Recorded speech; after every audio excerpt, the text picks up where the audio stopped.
So, you have turned up at this lovely little pumpkin farm from whence you received the note to say that you had lost things.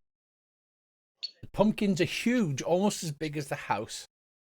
And there's a little white wicker fence on the front with a little white wicker gate. You've all arrived coincidentally at the same time. Where you look each other up and down.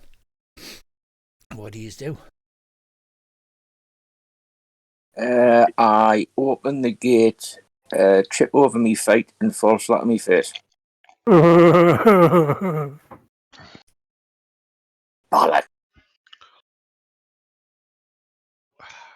So the large humanoid herringon rabbit has fallen flat on his face.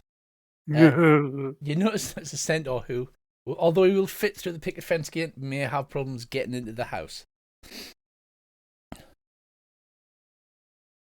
Do you stride forward? Do you do anything? Come on, guys. I help. Can we see anything? Is anybody I'm around? standing at the back, with me hood up, like cowled over me face, standing at the back, just watching this lot because I just don't know what to make of them. You've made both. Yeah, they're weird. So I'll just wait till they move on a bit. Not sure what to make of these. I've never seen anything like it before. I give Bugsy a hands up. Actually, Dave, would you not probably like step over and perhaps even stepping on one of his ears as you went to the front door? Completely ignoring him. Remember? I'll step over him. So, Andy, you sorry, I don't know your character names yet. Britwick. You let out a little out as this halfling steps over you, steps on the end of one of your long ears, and strides to the front door. Right, as he steps on me ear, I'll grab hold of my ear and tug it towards me in the hope that he falls flat on his face as well. So you yank him and he staggers forward. Dave, you stagger forward and bump your head on the door.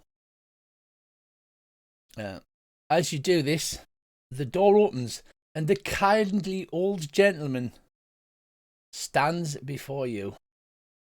Oh, he says, you're here exactly on time. Just as I knew you would be. Please come in, have a cup of tea. I'm Madrick. I sent you all the letter. All right then, my dick, and I'll just fly straight in. It's a lovely, idyllic little cottage with hand-carved furniture, little wooden ornaments, and there's a table set out with little three-legged wooden stools, enough for everybody. He says, I'm sorry, but our good friend Dobbsy here may have some trouble sitting on the stool. You can squeeze in if you like. Out the window. Is there a window? I was going to say, is there a window? I'll just stick yeah, my head through. I'll open the window and I'll just stick my head through it. Yeah, there's a little window on the side. I'll pat him on the head and go, good dog. So, you fly inside. Britwick, do you join them inside the small? Yes. I shall get up and dust myself off and go and join them inside. Yeah, with perhaps just a stern look at the small halfling, who seems oblivious, by the way. He doesn't seem to have done it out of malice. He just seems completely oblivious to it. He'll get a Paddington hard stare as I like walk past him. Leaving just Elvana. You've witnessed this. Magic stands at the door, smiling at you. I'll walk in, but I'll stand in the corner of the room. I'm a bit wary of this lot, and I don't know how this old man's come about to send a letter to us, and how he knows so much about us. So I'm very wary of what's going on. So I'm just being cautious. I'll accidentally put all the candles in the room out. Yeah. All the candles in the room goes out. He looks out, tuts, and he says, so before we start, would anyone like tea and custard creams? Yeah. Yeah, it's one of your basic food groups, sugar. The two fairies I'll that be are buzzing clever. around his head zoom off, leaving little twinkles of pixie dust into the kitchen. And he says, please sit. Those that can, obviously. He looks at you, Dobbsy. I'll look at the fairies and go, all right, gorgeous.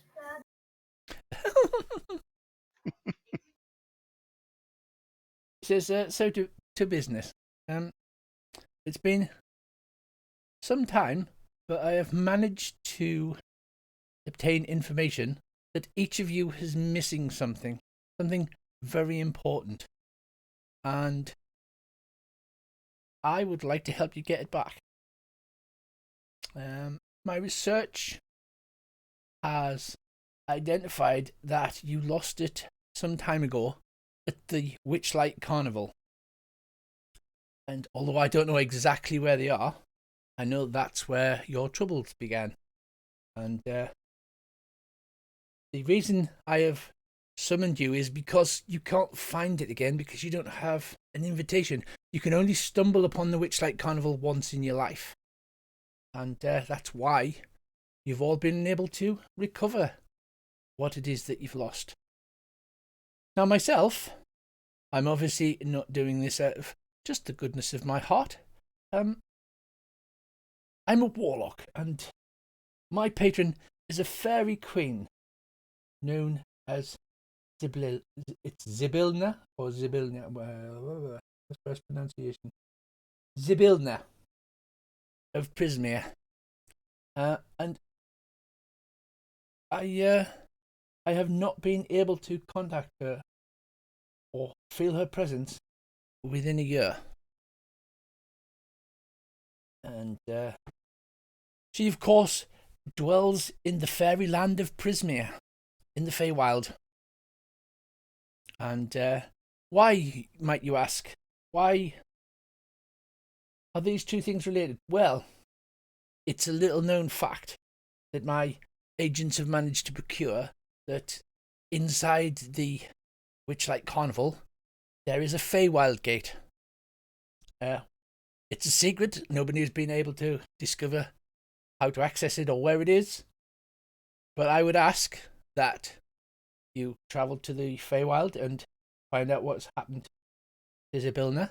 And while you are in the carnival, you may be able to discover the things that you've lost. The fairies come in, one holding a tea tray with a large silver spouted teapot on, and the other holding a big tray of custard creams. I'll go and get some custard creams. As you go to pick one up, the small halfling leans forward and grabs the biscuit that you were going for. Again, he doesn't seem to acknowledge this or do it out of malice. I'll pause for a second. Then I'll set fire to the custard cream. The custard cream poofs and sparks and fire come off it. I dip it in the tea to put it out. Yeah, he seems not to have noticed. I'll look at him calmly in the eye and go, I respect the hustle, mate. Right, so the fairy pours you all a nice cup of tea. So he says, I of course would not expect you to go to such troubles for nothing. In my youth I was quite the adventurer somewhat, and I have a large stash of treasure put away for my old age, and I'd be happy to give it to you at the end, once all of this is completed. I'm far too old to travel to the Witchlight Carnival now. Sounds like a good plan. Let's do it. Is there anything you can tell us about the carnival? Who runs it? Well, you were there when you were young, and you vaguely remember, like, the biggest sort of fairground ever, the sound of the calliope in the background, people running around with laughing, holding balloons and things like that. The carnival itself is run by two gentlemen, one known as Mr. Witch and one known as Mr. Light. It only returns to our particular plane once every 8 years. And he indicates Nutmeg. Perhaps that's when you were left here. Oh, yeah, probably, yeah. So, I think. I would happily give you more information if I had it. So what say you all? Yep, sounds like a good plan, that. These I custard don't creams think are what I've lovely. lost, like, I mean, I'm pretty sure I haven't lost anything. I would have remembered. I've got me bonker, so. But, you know, if you said I've lost something, I'm a bit bored, like, so. Andy, you lean forward for another custard cream as they are delicious. You knock the cup that you hold in your hand, spilling hot tea out into your lap. Ooh, ooh, shit, ow, ow, ow.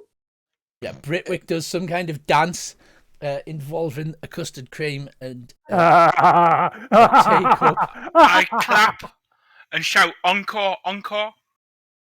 I glare at the small halfling, but while I'm doing all this, I shall use my sleight of hand to fill my pocket with custard creams, because they are damn tasty. Yeah, so you whip several custard creams and stuff them into your pocket. Milady, Elvana, we have not heard from you yet. Is this acceptable? So far, yes. I'm not sure how you come about to know all this information about us. It's quite unnerving. I feel a little bit on the back foot here because I know nothing at all about yourself. Oh, well, because my patron is a fairy princess, and he indicates two fairies, I have contacts in the Feywild that I can still occasionally contact. And How do I know you're not working for my mother? well, sadly, all I can do is assure you that I have no interest, unless you have some kind of spell or ability that can ensure that I'm telling the truth. In a minute, I'll have to have a look at my character. I can't remember what the hell I took. I'll lollop across and try and peer inside Elvana's hood, which she's got pulled down over her face. Yes, it's a lovely, youngish-looking elven maid. She's got Elves, is it? white hair and like a bluish tint to her skin. Very delicate features. She's got like a look of scorn on her face. Just very, very, very proud attitude. And obviously she's quite.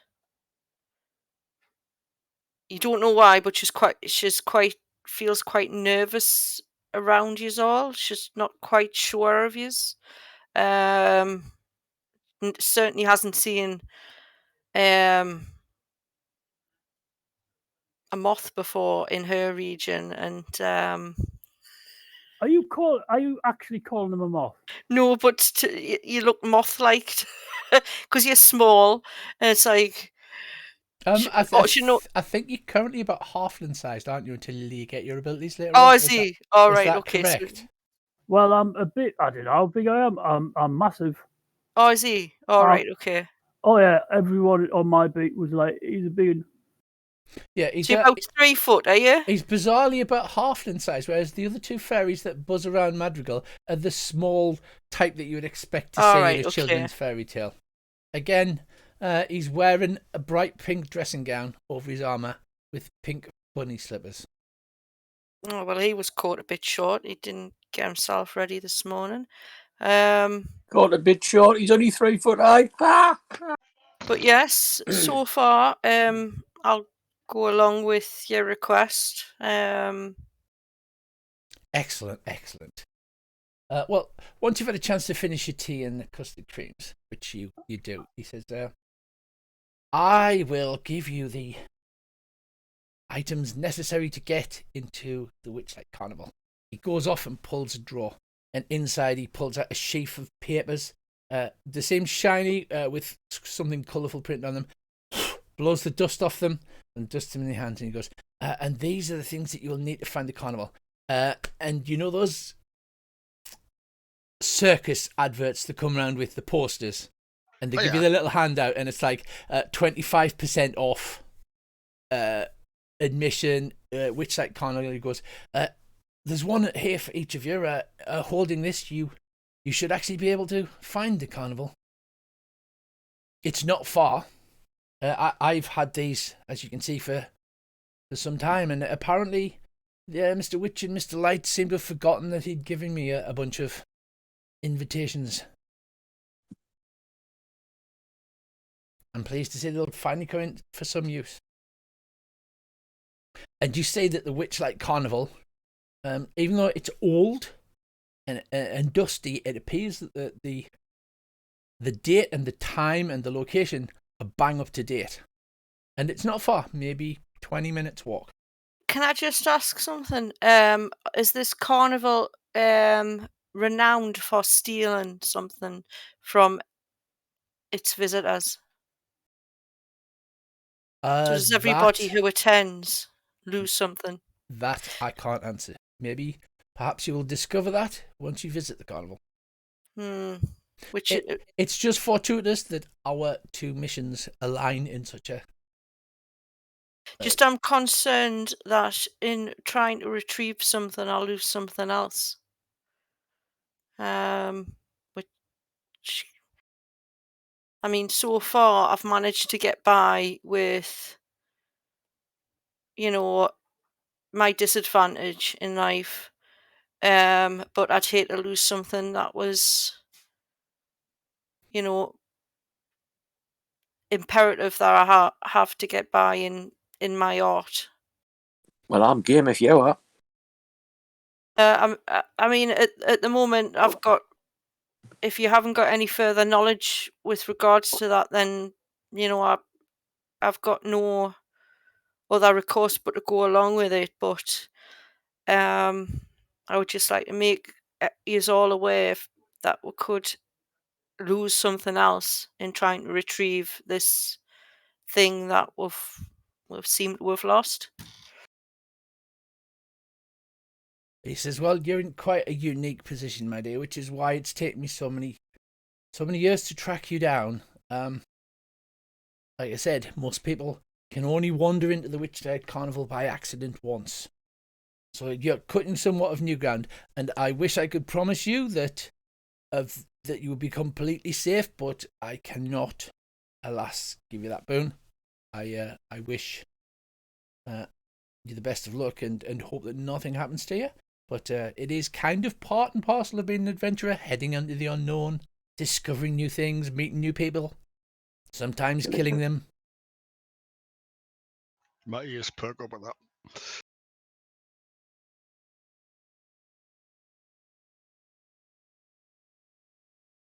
Well, then he claps his hands together. The two fairies gather up the empty tea tray and teapot and head off. It's not too far. You should arrive just before twilight.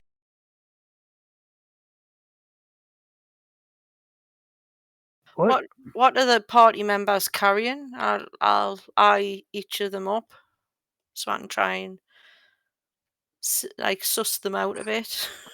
I am fully equipped with a bonker, a shield, with a mark of the something or other on it, and a shiny tin whistle and a hat.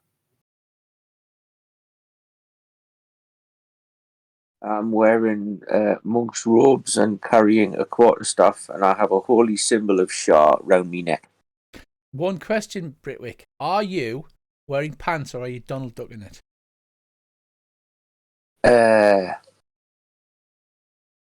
Well, I presume I'm wearing a sort of a one of them like cassock-y type affairs.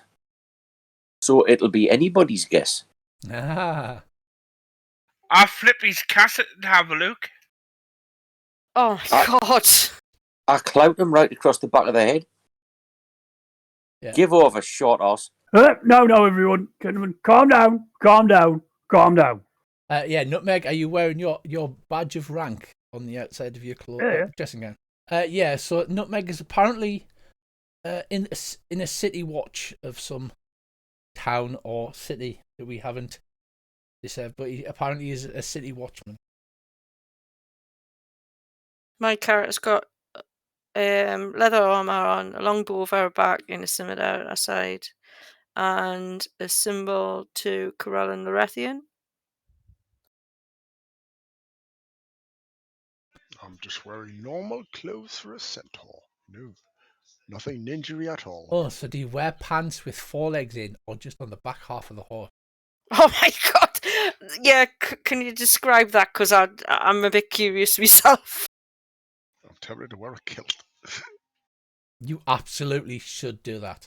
He is everybody's carrying hand weapons, some shields, and adventure style packs because they've got rope tied to the side and they've got bedrolls and things like that. A kilt wearing centaur, why not? You do have a big pair of he has got an enormous pair of bagpipes hanging over his shoulder. Over his shoulder? Alright. That long? Sorry. Well then, not to press you on, but twilight and dawn are very magical times. It's when the planes are closest together. So I would suggest that you hurry along, and he makes the little hurry noise and the hurry gesture with his fingers to get there at twilight. Head out of the cottage or the house and head into the direction he's talking about. And I'll look over my shoulder to see if the rest of them are following. I follow him, drinking my cup of tea as I go. I think you've forgotten to leave the cup there, Sherlock, young fellow. No, I haven't forgotten. I'll bring it back later on. Oh, okay, he says. He looks a bit perturbed. Please do. It was my mother's best tea service, so don't let anything happen to it. Right. So you head out through the forest along a winding forest road. Just the kind of road that a big bad wolf would jump out and gobble you all up. And as you walk down the road, the mists roll in around you until you can only see the path in front of you and a few feet behind. And then, as twilight approaches, the mists ahead part. You're on a road with strange menhirs. A glittering blue river is in front of you with a small, quaint bridge as you approach the Witchlight Carnival. The strains of a calliope come overhead. You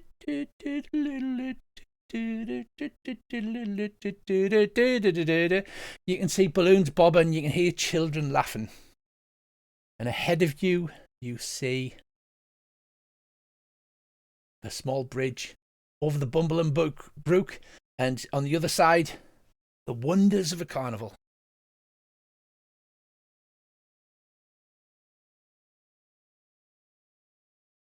What do you wish to do?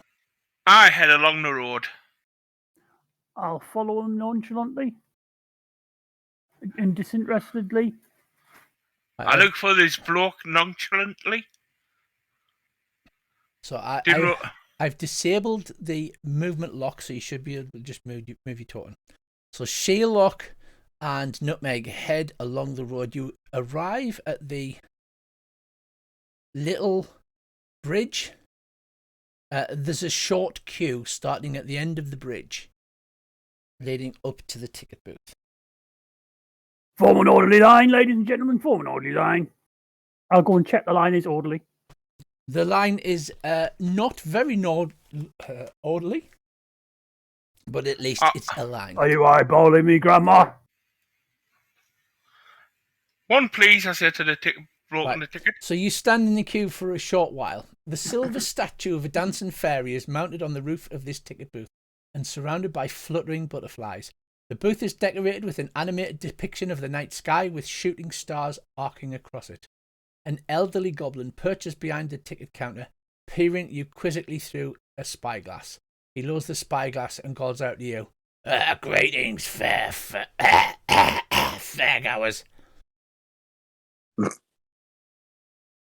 He looks down this spyglass. As you look in the spyglass, you can see his eye is ginormous at the end of it. He looks you up and down. Name?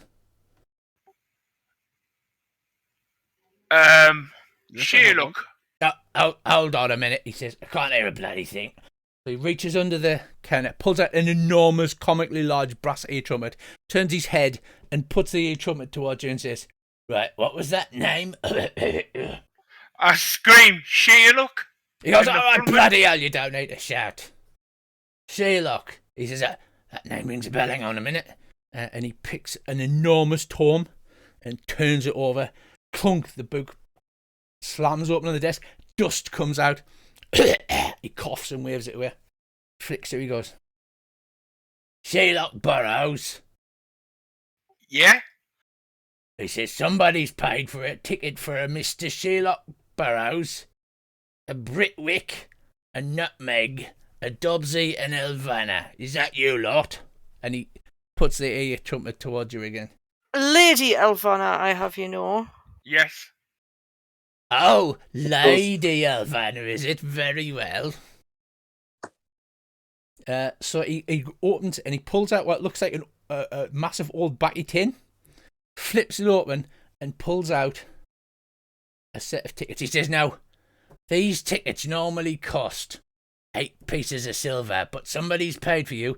This entitles you to 8 rides within the Carnival grounds. Each ride will cost a punch. If you require further tickets, you must come back to the ticket booth and purchase them for 8 silver pieces." And how long are we allowed to be in this carnival ground? "Oh," he says, "as long as you like. We won't be leaving until tomorrow. There are some things you might want to hang about because the big top extravaganza is in 4 hours, and then at midnight, crowning the Witchlight monarch."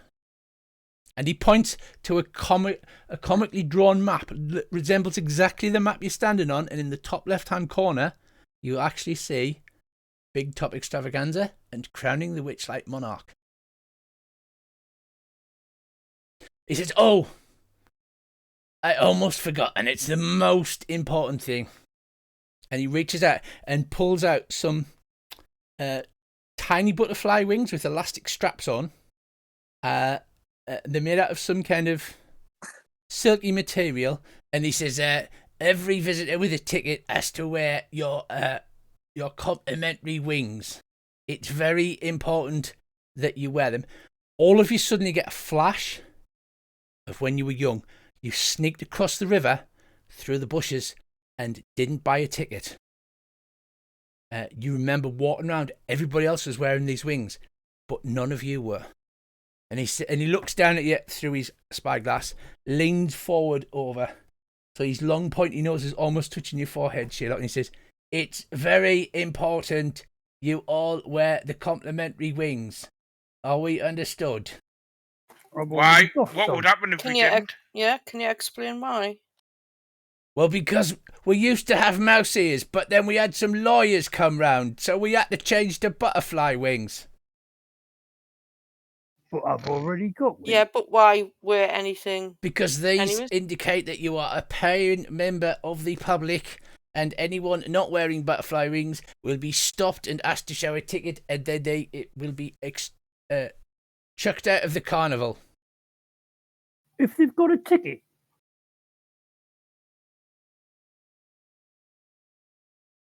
He So- looks right, and he's been playing the crotchety old goblin, But he subtly changes. He gets a little twinkle in his eye, and he says, "It's very important that you wear the wings when you're in the carnival." And then coughs. I put the wings on then. But I've already got wings. Well, Can you'll I have to ask- wear them forwards, won't you? Oh, that's a good idea. I'll put them on forward. Can I ask a question? Has it ever been known for any visitors to lose something dear to them? When you ask this question, again his voice changes. He gets that little twinkle in his eyes, and he says, "I'm sure I wouldn't know, m'lady. Perhaps if you asked around, some of the others might know that." And then his face slips back into his crotchety old character. You catch him like looking left and right, as if to see if anybody was listening. "I'm sure I wouldn't know, m'lady."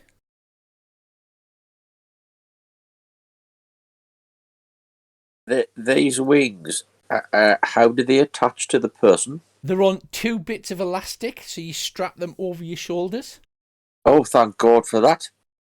Because if it was something I had to do up, I might have had problems. Is there anybody that you could point towards that may know a little bit more about, the possibility of losing something? You're not here to ask questions, m'lady. You're here to enjoy yourself. Just pick any of our. Yeah, I know, but if you had to point out somebody who was in the know, who was knowledgeable, who's the most knowledgeable? Like the person who runs the Lost Property Office? Yep. Mm-hmm. At this point, he's like, "I'm sure I couldn't say, m'lady. I do have other customers to serve, though."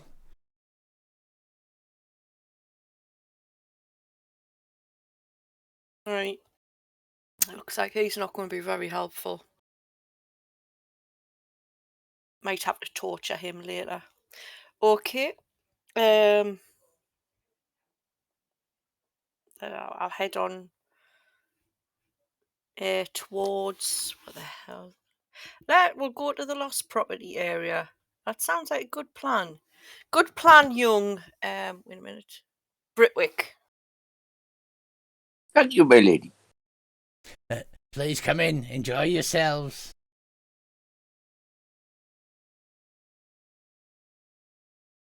So, you are heading in past the Calliope. Yep. I know Elvana is. So, as you approach the Calliope, you hear that strange music. Gets louder and louder. A merry tune spills forth from an instrument on the back of the brightly painted wagon.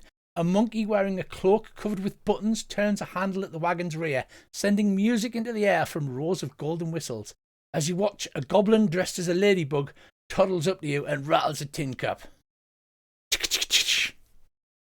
Oh, thank you very much. I'll have a drink. I look at my teacup. It's okay. I've already got one.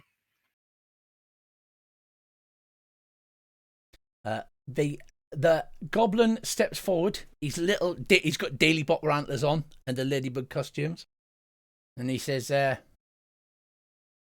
"Spare a button, if you please. I'll sew it on next to all of these. I offer nothing in its place besides a smile upon my face." You realise it's a female goblin with a mouldy, old-fashioned tin cup. She dances and capers around you.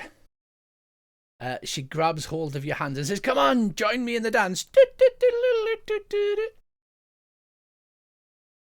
And I shall rummage about and say if I've got a spare button I can give her.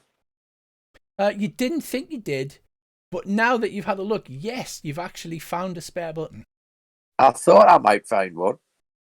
I just can't get over the fact that the organ grinder is a monkey. Ernest says, "It's a very, very sad story. A very sad story." I look through my pockets. You do not have a button.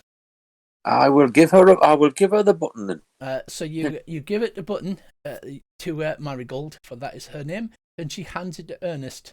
Ernest says, "Oh, the evils of Brambleberry wine." Uh-huh. He says, "Well, you see, I was drinking with this wizard," says the monkey, "and I thought it'd be a great jolly jape if I got my mind swapped with that of my pet monkey." Oh, that never goes well. Which we did, and much hilarity ensued until the monkey ran off with my body. So if you do see my body, please bring it back. What does it look like? It's kind of handsome, tallish, long nose, brown hair. It'll probably be eating bananas and throwing poo around, I would imagine. And where was your body last seen? Running away.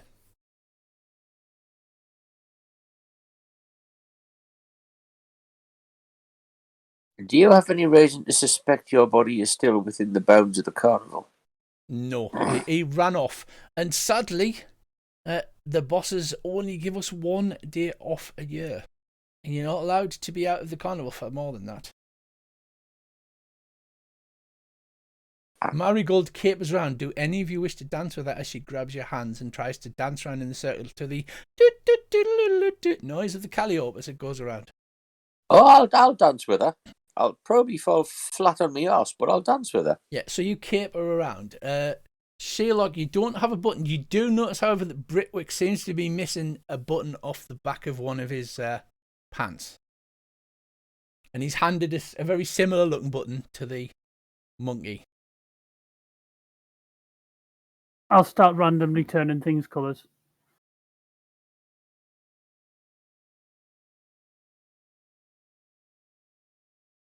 Any more?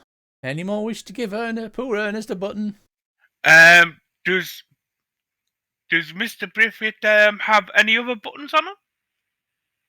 Mr. Britwick, he's got probably not, no. Because he's wearing a cassock, isn't he?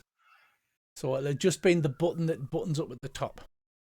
I'll reach into my coin purse and put a silver piece in the cup. There, you can buy as many buttons as you want. Oh, Ernest says, "Thank you, milady. Thank you so much." The monkey bends over. He's got his little fez on. He sweeps his head in a fez. He says, "But there are several rules in the Feywild. Money doesn't mean so much as a gift. A gift is a very important thing, and it should be honoured." I'll give him the teacup.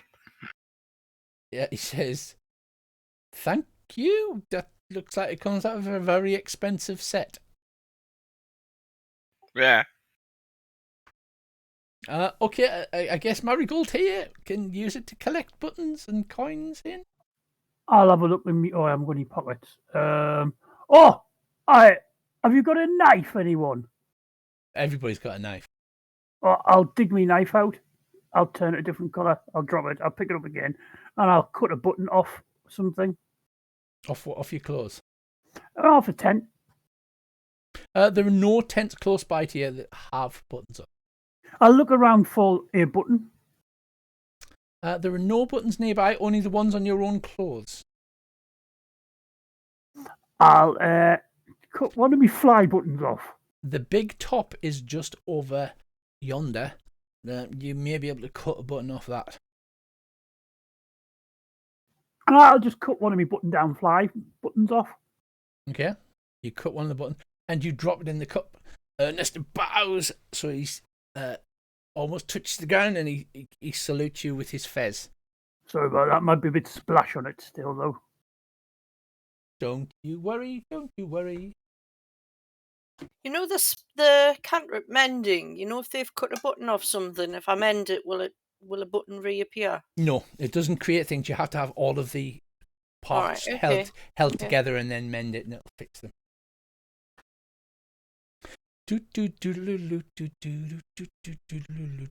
Anyone else?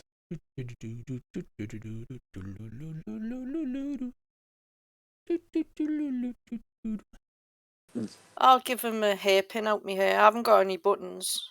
But that's something. Thank you, my lady. Great. I shall treasure it always. He says, and remember, if you give a gift, then it's almost a sacred bond.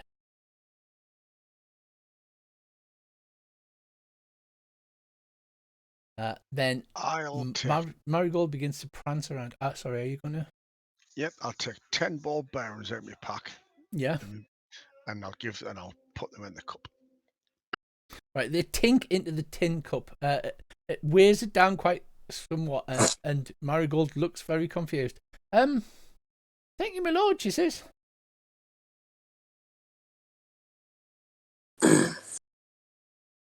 You wouldn't happen to have heard anything about anybody ever attending this fair and losing something that's dear to them in the past and how to recover it, would you? Oh, people lose things all the time in the carnival. That's why we have the lost property. What sort of things are you talking about? I'm just wondering if you're on the same. Oh, you know, gloves, socks, keys. We found a hat once. Abilities. Oh no, that doesn't sound like anything that Mr. Witchy, Mr. Light would have any kind of dealings with. None of that sort of thing. They don't do fair bargains with customers.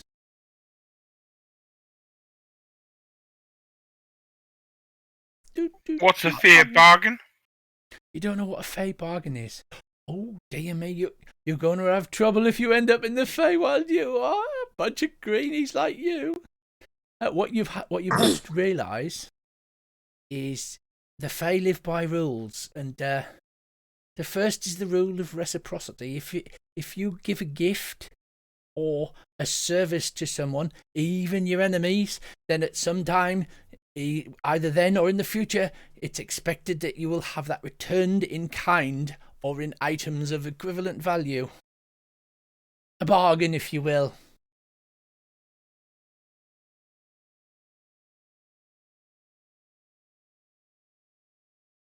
You have no idea how many times I had to practice reciprocity. That seems a bit pointless, though, to give something only to get it back later. I mean, what is the whole point of it? It's just the law of the land.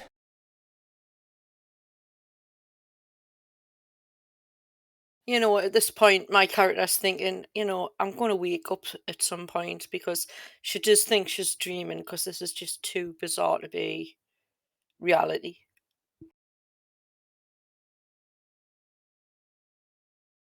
Okay. So the calliope continues to play. The monkey winds the handle and the goblin dances around. Don't you want to be hanging around here? You need to go and enjoy yourselves. If you're going to get to see everything before the crowning of the Witchlight monarch, you need to. You don't want to be standing here talking to poor old me. I'll get my notepad out and look them up and down. And he smiles at you, Britwick, and says, "That way, I'm sure we'll bump into each other once again." I'll take down his name and peculiars. Ernest. Peculiar? I'm just a monkey. Nothing peculiar about a monkey. I've got a cousin who's a monkey.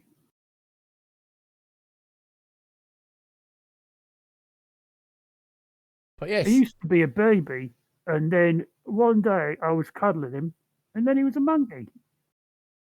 His mum doesn't really talk to me that much anymore. He looks lovely, though. I think we should head towards this lost property. I'll take down the peculiars of the person with the rattly tin. Marigold, the goblin.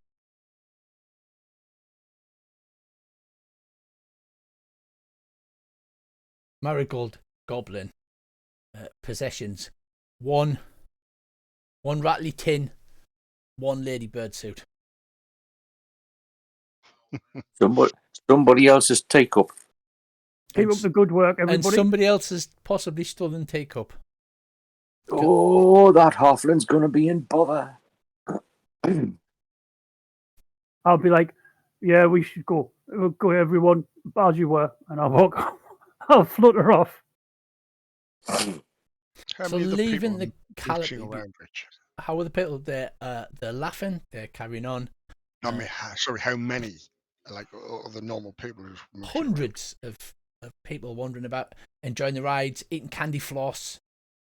The children hold balloons. They've got giant sausages in buns with red sauce and onions on. Giant sausage in a bun, you said. Oh, good eat. The major attractions are marked on the map. In between those, there are like the little stalls, the booths. Popcorn, come and get your popcorn. Sausage in a bun. 2 copper pieces. Well, since I'm at the Gallipoli, I think I'm going to go to Lost Property. Right, so you head round the corner towards Lost Property. I'll go with him.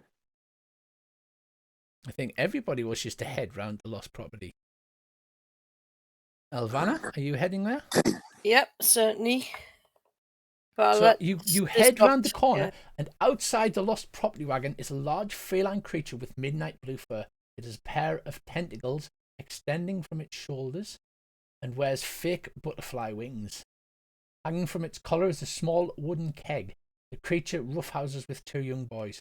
One young boy screams, "Again, Derla, again," while the other hangs onto the creature's neck. Oh, that is a hell of a creature. It's got one eye, and you can tell by its movement it seems to be very, very old. There's two young boys playing around outside of the Lost Property office. I will organise us all into an orderly queue. Orderly queue, everybody. Orderly queue. Do these 2 young boys wearing wings? They are wearing wings. In fact, everybody you've seen so far is wearing the complimentary fairy wings.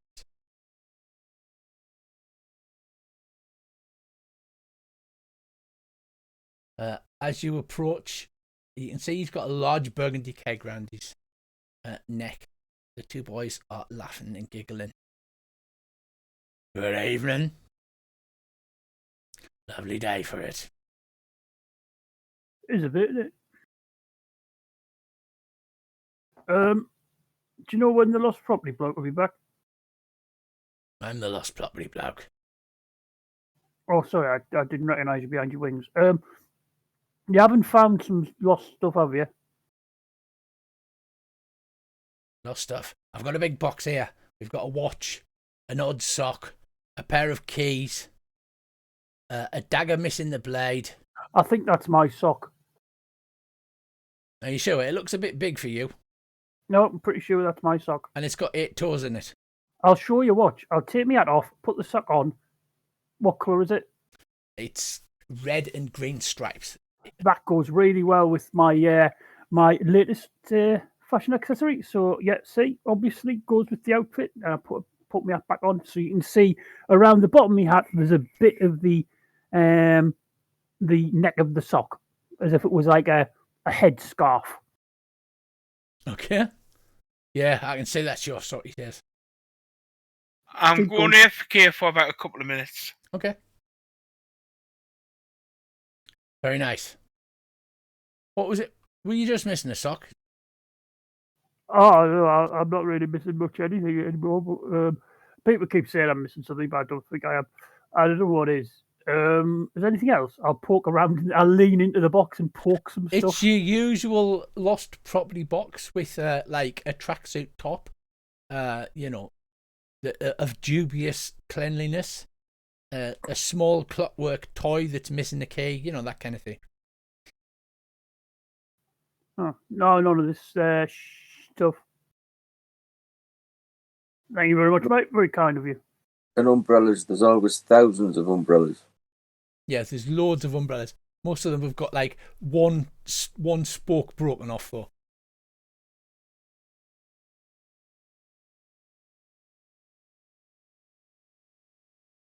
Was that it then? One sock. I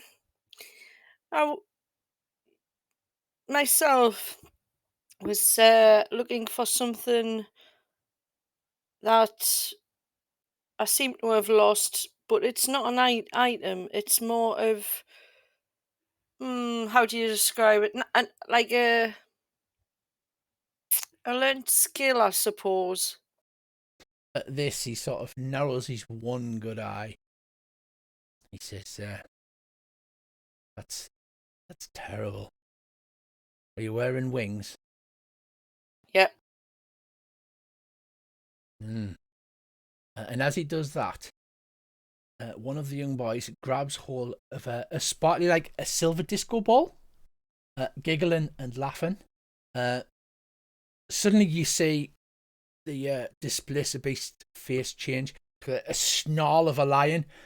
Put that down, he says, and flicks out with his tentacle. The young boy screams, drops the ball, and runs off into the carnival. The cat regains his composure. Damn it, he says. And he puts his paw on the silver ball and pulls it to him protectively. Damn it. I should not react like that. I'm here to look after them. I need your help. I'm interested. What's the investigation? What does it do? What does it do? The ball.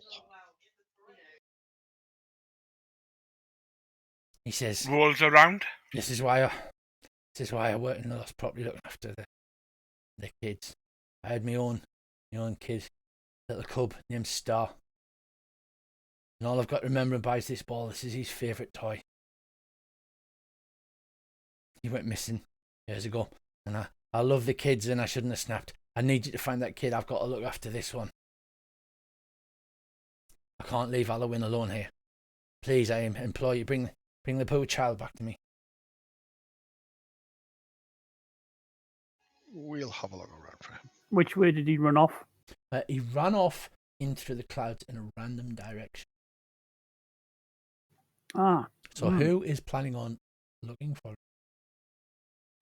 I will. I am. Don't worry, everybody. I've got this. I will use my amazing powers of perception to look around for him. So you're heading off to look for the child? Yeah. Well, you look. Me too. Me as well. He looked Follow hungry. this lot. That's probably my best chance of finding this lost thing that I'm looking for. Alrighty then. I need a perception off you guys. He says the kid's name's Vero. I am an expert at this sort of thing. I can see everybody fails, but Sheiluk, true to his name, Sheiluk, do you don a special hat or anything? As you are looking for this child, as you have a case. Yes, I put my deerstalking hat on and get my pipe out. Come, the game's afoot, lads. With this, you all scatter. Sheiluk strides off. About 10 minutes of looking, you return empty-handed back to Dala, except for Sheiluk. Sheiluk, you stride through the crowds and among the tents, and you find him at a nearby candy stall. Tears running down his face. The kindly goblin vendor is handing him a free candy floss. Ah, don't worry, lad. He's sorry he snapped at you. He'd like to apologise to you. I buy him a packet of sweeties. Come on then, lad. Back to the lost property. All right, mister. Thank you. I'm going to be instantly suspicious of a grown-up buying packets of sweeties for a small child. It's just me training. So he brings you. You bring the small child back to Derla, who's overcome with gratitude. I'm so sorry. It's just this is my only link to me boy. What happened to him? He went missing. I don't know. He vanished from the carnival without a trace. How long ago was this? Many years ago. Oh, actually, I've got the wrong accent now. Many years ago. Did he hang around with anybody in particular? Any friends? Everybody in the carnival's a friend. No, but he'll have had favourites, someone that he would hang around and play with maybe on a daily basis. He says, we're not allowed outside of the ribbon stream, so I don't know how he's getting out. I don't know. He's gone. I couldn't track him.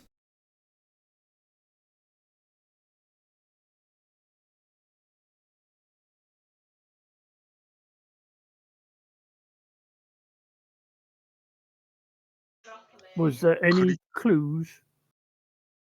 No, he vanished. He vanished. He just vanished into thin air. I'll write the third. Okay, right.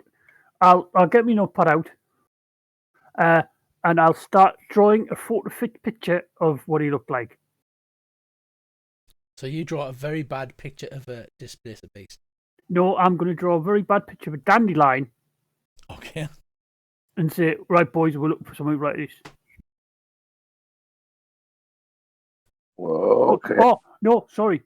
I got his testicles wrong. I'll draw some testicles on him. I asked him where the carnival was, where he went missing. I don't know. We're not allowed outside of the walls. I'm not sure where what plane we were on. Can you leave if you want, or are you just? We're allowed to leave for 1 day a year, but anything longer than that is counting as putting your notice in. So nobody's held here. If you want to leave, you're free to leave, but you can't come back. Did anybody else go missing at the same time? No, just my little star. I stay here by the lost property, hoping he'll come back to me one day. Now I sound like Vinnie Jones. God, these accents are going to be rough on me throat. I can feel my voice going already. That'd be all right, mate. Was he happy in the carnival? Yes, he loved it here. He loved it here. There was no reason for him to go disappear. Could you have found a ladybird? I mean, a lady? He's only a baby. A tiny Oh, wee you know what it baby. is. He uses his tentacle to indicate, about 5 inches off the ground. When he left, he was only a baby. A cub. Not fair, I'll never see the little tyke again. And I've gone cockney again. Not wrong with it. He could have went up the apples. Keep going, I can hear you. I just need to nip across the room for a few moments. All right. Well.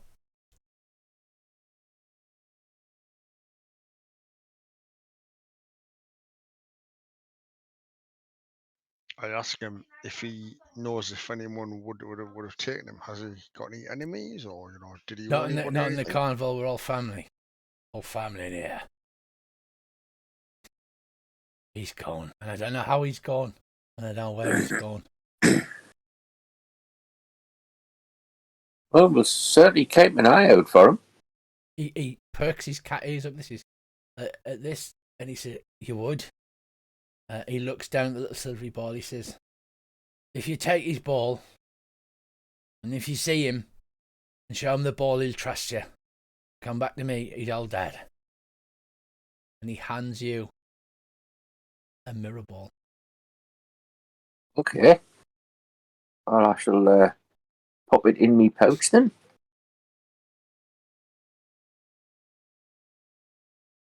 A tear rolls down his one eye. He says, "Thank you. Thank you so much.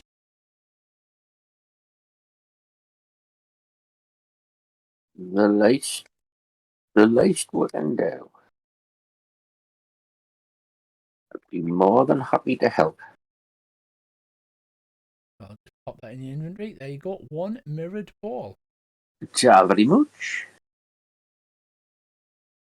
Its own little description. At this, a large woman comes back with their sort of curly brown hair, comes over, ruddy cheeks, smiles at the kids, and she says, Thank you, Durla, for looking after my kids. The run over and go, Ma, she says, I've got you some candy floss and I've got you some lollies. So, shall we go and try the gondola swans? They look a lot of fun. And she's gone Cockney as well. Apparently, it happens to all the NPCs. Come on, my dudes, we'll go and we'll have a ride on the gondola swan. Thanks again, Darla. You're a treasure, you are. She gathers the 2 kids up and heads off. Darla says, Now, as to your questions, things do sometimes go missing. So things sometimes do go missing. And I don't know how, and I don't know who. But I do know that Mr. Witch and Mr. Light are on edge about something. Can you point us in the direction of Mr. Witch and Mr. Light's building, tent? They'll be in the staff area behind the big top, but you're not allowed behind there. And why not? Because it's the staff area. How do we get to talk to them then? Can you arrange it for her then? If we take up the task of looking for your boy in return. You don't get to see Mr. Witch and Mr. Light. They get to see you. They will come out and talk to people of exceptional cheer who have gone around and done things to lighten the mood of the carnival. And now we've gone West Country, says this Blister Beast. West Live. And as you talk, the lady walks away. Birds fly overhead in a V formation and begin to tweet. The laughter increases. And you swear that the smell of the grass underneath you becomes sweeter and more pungent.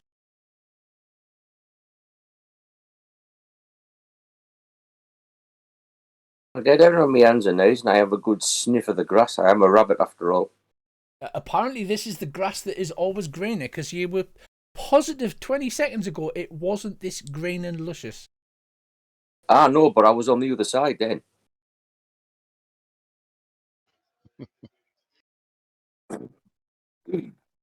He says, yes, you want to speak to Mr. Witch and Mr. Light.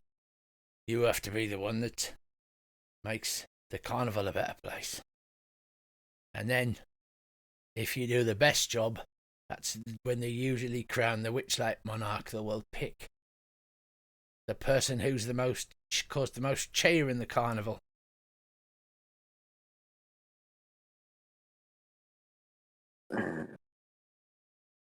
Well, in that case...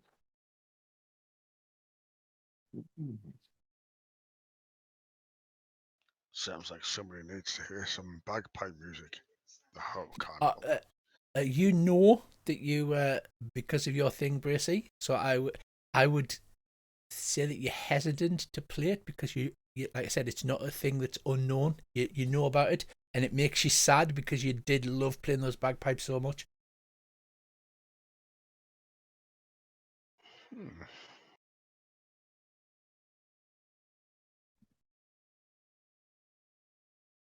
Is there anything else, he says? I can give you something out of the Lost and Found if you want. I'll have another look through the Lost and Found. I'm still, head deep in the Lost and Found. There's a pen here, but it's missing its lid. There's a magnifying glass where the glasses fell out, and it's just a frame.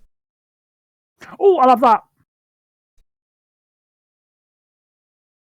I lost it.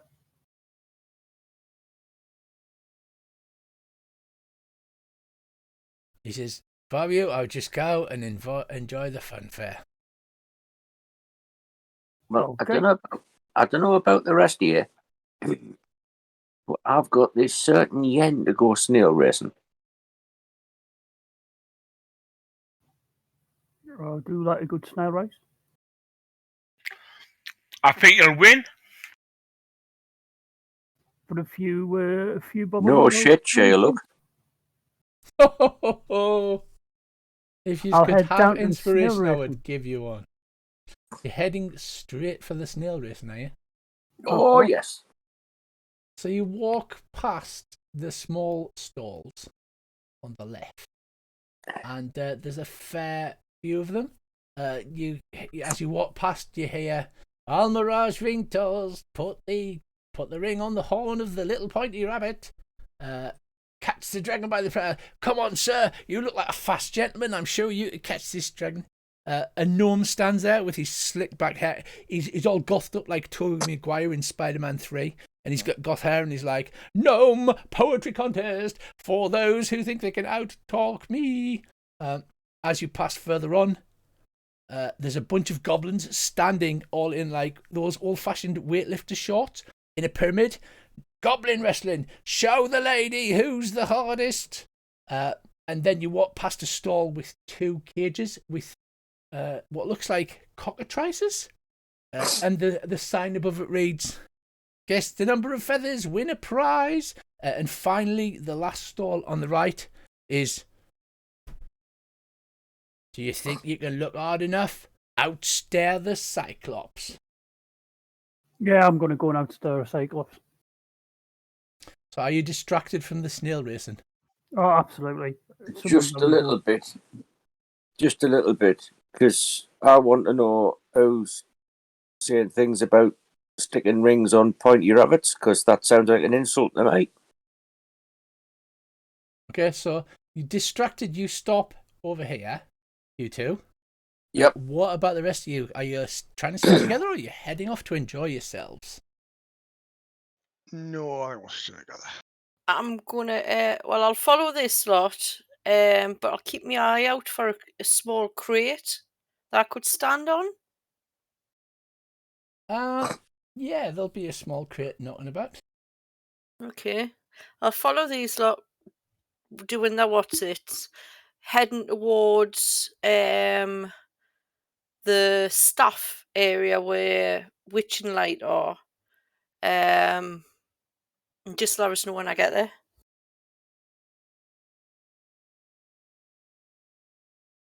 Okay. So you, sorry, where were you heading?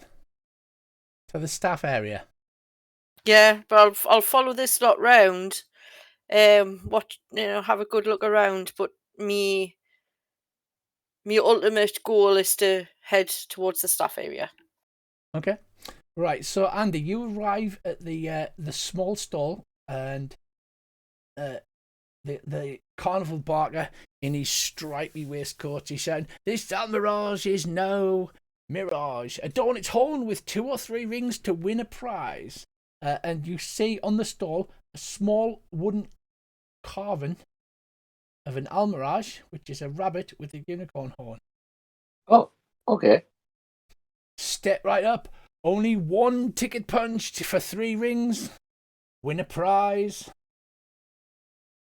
Go on then. I'll give There's that a man. whirl. So you hold your ticket out. He's got one of those mechanical punches. Punches a ticket out. He's a gentleman here. He's gonna show rabbits stick together no matter what the weather. And it's a dexterity check of a DC 17. Because as we know, all carnival prizes are Rigged. So, yeah. So there you go, sir. There's your first ring, and he hands you a golden painted ring. Right. No, bad luck, sir. So you throw the ring, it actually hits the end of the horn, bounces back, and strikes you in the forehead. I hang it over one of my ears and go, do I win a prize? Very funny, sir. Not this one now. Ready to try again? Oh, yes. Can I sing a song to inspire him? You can. You've got a D6 inspiration die, though, haven't you? Yeah, so target him, and then you should have an effect on your character sheet that has bardic inspiration. Can I cast guidance on him? Mm-hmm. Go ahead, cast guidance on him. How do I do that? Because I've never had it before. So target the young fellow. Control left click, and then when you are on your Wait a minute, I'm trying to find him. Whereabouts? on your actions tab, next to guidance, if you set it to it's combat action. See guidance all right, there. I had to scroll the map. Sorry. Yeah, the self one, cast it on yourself. So just press the one that says guidance check onto Britwick. Is that it? Yeah.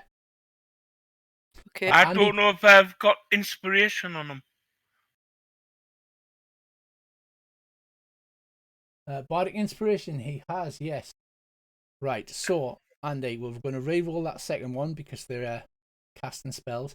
The barker notices you casting spells and he's like, oh, cheeky chap, you casting spells. That's all right. We're a fey carnival. We let all sorts in here. As you take the ring and throw No, you don't need. You. a 9 and a D6. Do you want to throw me a D6? Oh, right, yeah. Oh, that is only a 13. He says, bad luck, bad luck. The ring goes on and it looks like it's going to go. It rattles around the horn and then flips off. The Almirage teleports to a different position. Close one, he says. It's teleporting away. You've got a final shot, sir? Well, come on then. Can I put guidance on him again? Yeah, you can guidance him again. How many times can I use inspiration on him, or does it last for a while? I believe no one's used it's gone. If you go to combat and then actions, there, do you say you bardic inspiration, Dave? There must be a different ability check for him. We'll look that up. Right, so I think it's equal to your proficiency bonus. I believe.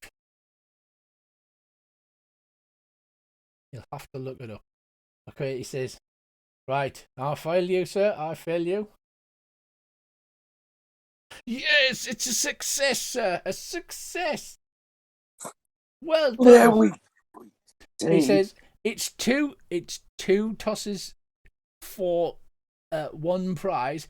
He says, but as I like the look of your jib, for another punch, I'll cape this one and I'll give you another 3 rings to toss. How's that sound? Can't say fairer than that.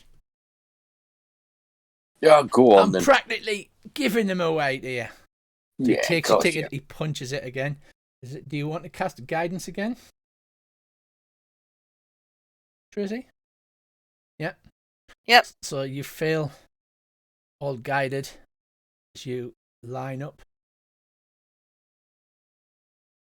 Look at that, he says. Perfect shot. It lands over the head of the Albarage, which teleports to a new slot. He says, that is a prize for you, sir. He says, but if you get one more out of those 2, you get 2 prizes, because that's what we are. We just want to give them away.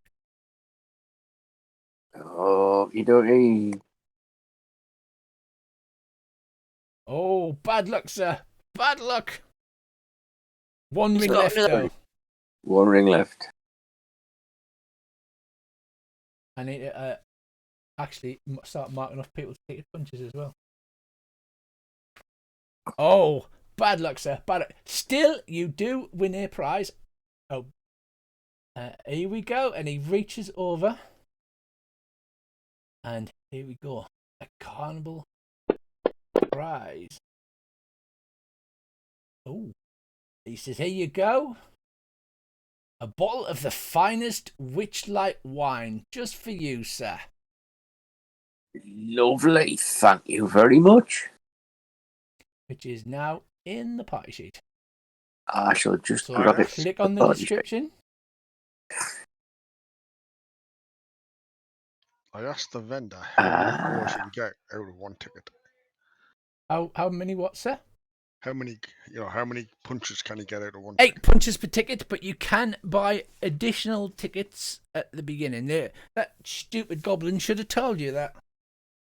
I will get him reported. Old bugger, he wants kicking off.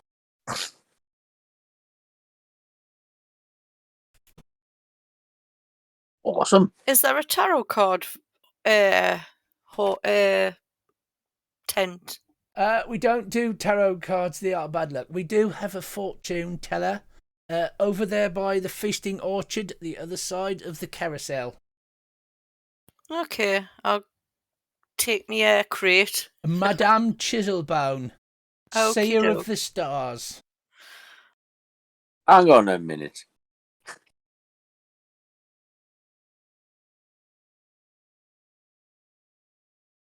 Yes? Come on, guess the number of feathers. Now, come and wrestle some goblins. Show your mettle.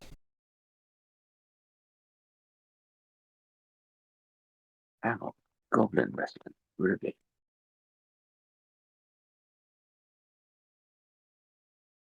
Right, Earl. So while they're doing this, you've gone to this large tent. Yep. And it says, what do you do when the eye of the Cyclops falls upon you? You stare right back if you've got the stamina. Right. Where is it?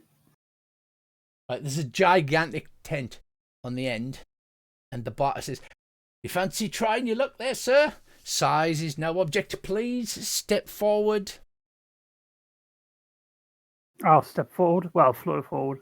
You flutter forward into the tent, and inside is like a small round arena with stalls on the outside, and at the back is a gigantic Cyclops wearing a bowler hat.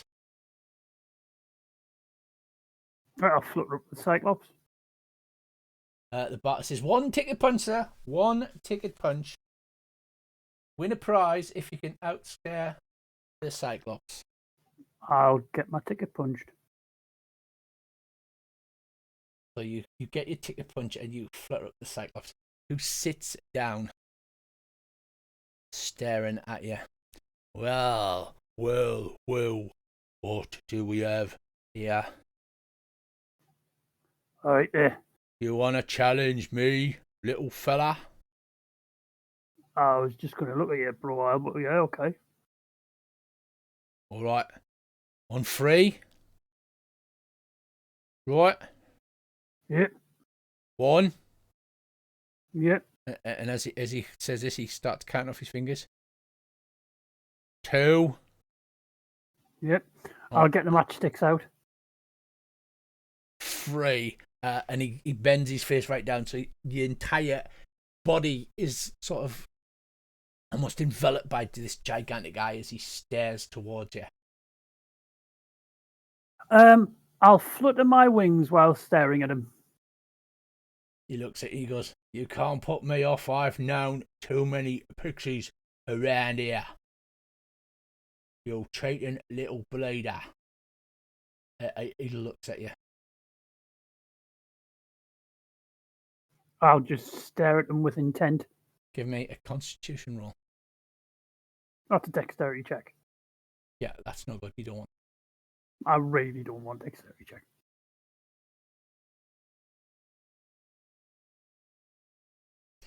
Yeah, that was Tracy accidentally cast guidance on you. So you rolled a 20. So you easily. Did I? I haven't done anything on him. You might have accidentally tagged him. The Cyclops also rolls a 20.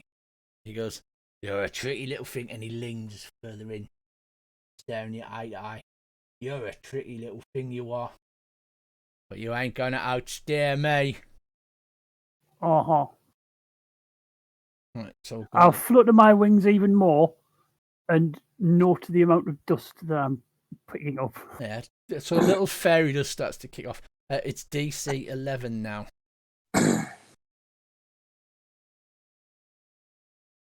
Right. By this point now, you're both sort of squinting and maybe tearing up. Oh God! But the Cyclops, he's like, "This is easy," and then you flutter your wings, and a bit of fairy dust goes into the corner of his eye, and his nose trembles and his lip trembles, and then you can see his eyelid flicker, and then he goes, "Achoo!" and sneezes, and his eye goes, and he goes, "You cheating little blader!" Still, All's fair in love and war, boy. Still, you beat me fair and square. Well, not exactly fair or square, but you win. You just go out the front, get yourself a prize. I'm going on my bloody break. Oi, Norman, hang the sign up. This little bugger's beat me. I'm going to go on my break. So as you head out, you are handed. The big sign is Gary the Cyclops away for dinner.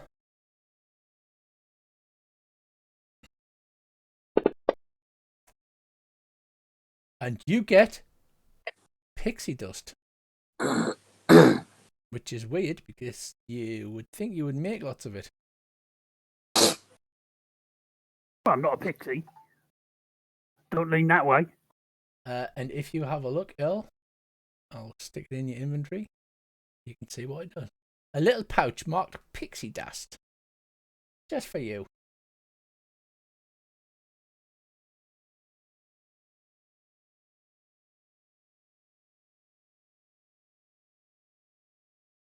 Just a little sprinkle of pixie dust. Yeah, so as Nutmeg emerges, you have been playing the Almiraj toss. Has Sheilok and Dobbsy just been observing them, or are you interested in any of the other small games? Not yet, no. I'm just observing.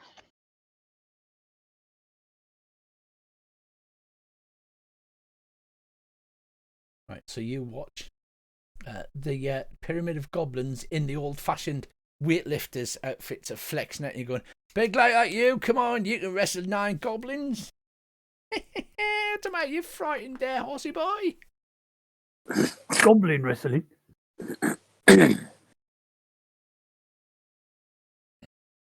So you observe, and Sheilok, what are you doing while these two are partaking in the small stalls?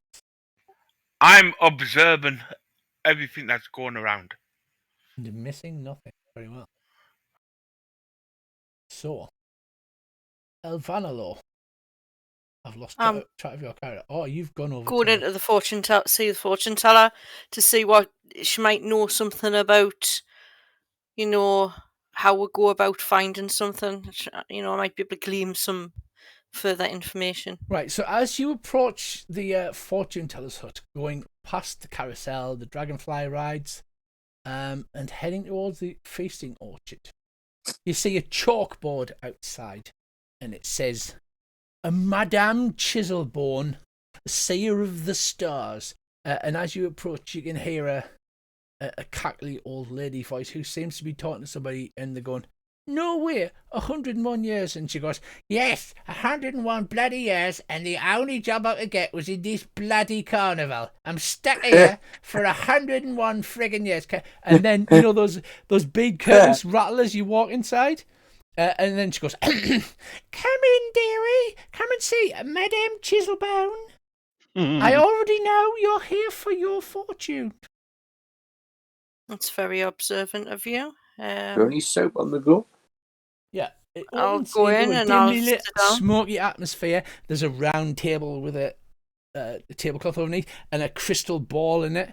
An elderly lady with striking purple face paint and fake antlers adorned with gold sits behind a table. A crystal orb swirling with impenetrable mist sits in front of her. I knew you were coming, for the future is my purveyance.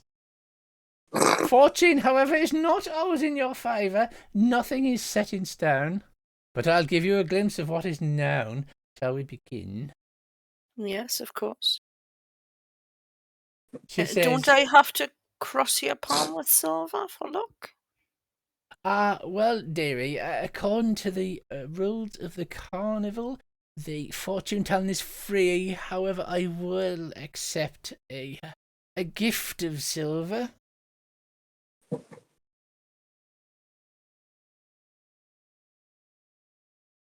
What do I have? Well, would coinage do? I don't believe I have anything Aye, cross my else. palm. Okay, Silver. I'll give her 5 silver coins. Oh, 5 silver coins, dearie. You're too generous. And she's sort of like, does that old woman thing of plumping her hat with the gold antlers on? Let me see. Please hold out your palm, dearie. I'll hold out my right palm. Oh, look at that lifeline. She starts to trace the lines. And this is your lifeline, and this is your cappuccino line. This means you're going to have a lot of cappuccinos in your time. And, you're going to meet a lovely, handsome prince, and he's going to marry you. And then her eyes go black as she's holding your hand, and the crystal ball in front of her begins to swirl. And That's she, freaky. her voice changes, and she goes, "Cursed you are. Lost things you have." And then her eyes go back to normal. And she pulls her hand away and she says, "Yes, dearie. Can I'm you sad give to us any say, guidance on how to lift this curse? you're going to be lucky, dearie." She says, "I recognise that you're missing things, and I also recognise that them's what has them is beyond my power. What I can say is if you speak to people in the carnival, you'll be able to find out possibly where it's gone." Okay. However, she says, you're going to have a lucky time. And when you need it most, your hearty constitution and your vigour will have a boost. That's good. Oh, thank you very much. I do hope the rest of your tie to this circus is a happy and prosperous one. It's sad to hear that that you're tied here. I did overhear you've been tied here till you're 101 years. Alas, dearie, these are the things that we have to pay. In the fear, when you make a promise, you have to keep it. I'll give thee one other piece of advice. The numbers 3 and 8 are very powerful in the Fae. Very powerful. Okay. I'll heed your words wisely. Thank you very much. And I'll exit the tent. She says, "Take care, dear. Don't accept apples off old women." I won't. Thank you very much. Go into that soup. Right, so you come out of the fortune teller's tent. What about the rest of you? What are you doing? Have you arranged to meet everyone? As you're going on, the song of the Calliope continues. The laughter and the partying. You can still see the sun. It's low in the sky, but it looks very beautiful. Still risen.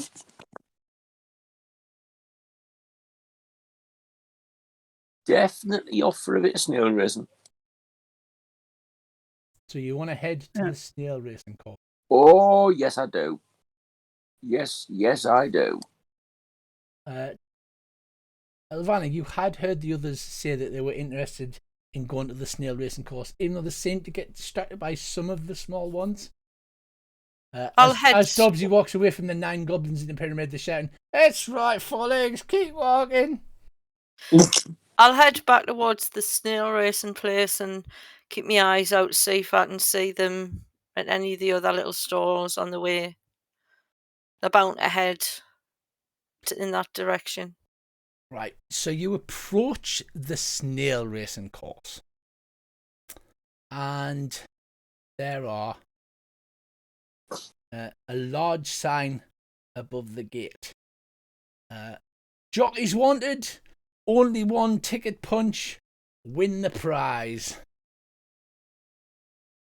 The grandstands next to the race courses are filled with cheering fairgoers, ringing bells, swinging rattles, and waving flags. On the starting line, 8 giant snails are having their shells scrubbed by pixies. Above the circular course, a wooden gantry hangs from the branches of a central tree where 2 goblins officiate the proceedings. Come on, step right up. The next race is due to start soon. We still need a bunch of jockeys. I'll stand. I'll go. I'll Yeah, be a mate, jockey. Can I guidance one of the snails from the party? Secretly, sort of scratch me nose and sort of do it. So painted on their side of these gigantic snails, that they're at least 7 or 8 feet tall at the shell. Different colours. There's Shelly Moo, who's pink, Nimblefoot, who's blue, High Road, who's purple, Quickleaf, who's green, Flower Flash is yellow, Wizzy is orange, Breakneck is red, and Queen's Majesty is black. Well, I'll take the high road. So I'll take the third snail. I'll take Queen's Majesty, the black one. Ticket punch only. Step right up. Now you look at these snails. They're moving slowly. They're bending down. The pixies are feeding them carrots. You look at the size of the snail racing track, and I'm going to guidance my snail. You think this is going to take like an hour. Easily, it's going to take an hour for these giant snails to crawl around. I'll eyeball the snails. Which one doesn't look scared of me? None of them. They seem to be used to the various. There we go. So, this will make sense soon. I just have visions of once we get started, they'll go a lot faster than this. So it looks like it's going to take an hour or more to get around the track. Right. Where's the start line? Awesome. So, who is partaking in the snail race? Me. Oh, I am definitely partaking. Yeah, I will as well. Guide us in my snail. So you're behind this line. 3 others. Dobbsy, are you staying in the stand? Yep, I didn't ride in the snail. Right, the snails are slowly lowering their heads, and what do snails eat? Elves usually. Seriously? No, they're like herbivores. All right. So these are giant snails. Can I buy a carrot Not or something quite like that giant. that? And I'll stick it on a stick in front of mine. I'll hang on for dear life, just in case. It I bet these lazily snails are sort going of to shoot off. bends its head, and I'm sure I had some tokens. Oh dear. I'll pull a carrot out my pocket and feed my snail a little bit of the carrot.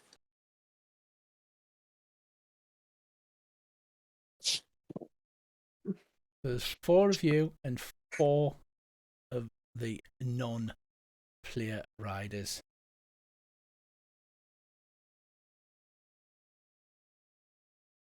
So you all line up.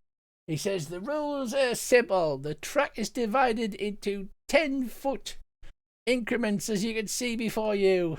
As the snails slowly wend their way around, they all travel at the same speed. It's the skill of the rider that matters. That's what matters.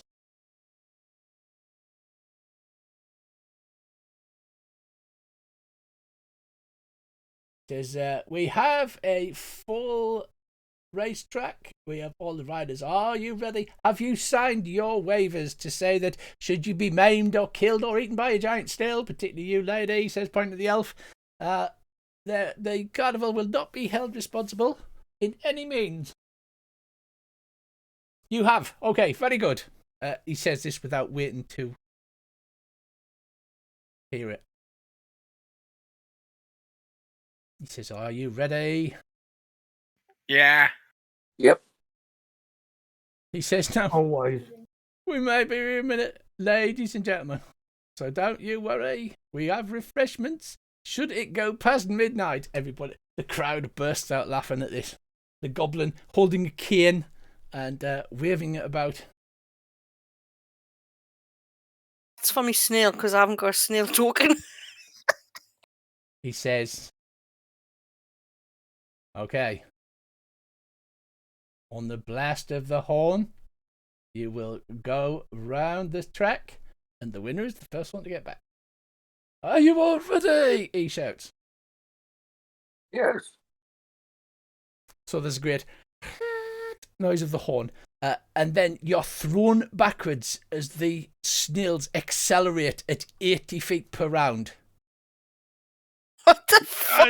You're thrown backwards, so you almost tumble backwards off the snails. They're straining forward. Can I have some animal handling rolls from you? Oh, I tell you what I should have added. I should have added 4 snail jockeys. Right, so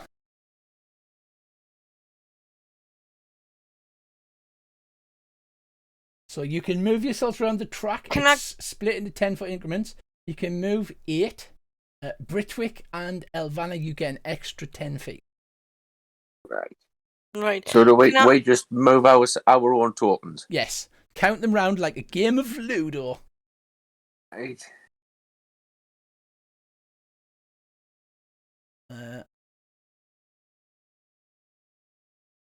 How far do I get? You get 8 little increments. You'll see they're divided into... What? Like count them out like a game of Ludo. Hold on, hang on, I'm going to unlock your tokens. There you go. Just count it. Like each little square is 10 feet. So you can move 8 except for those 2.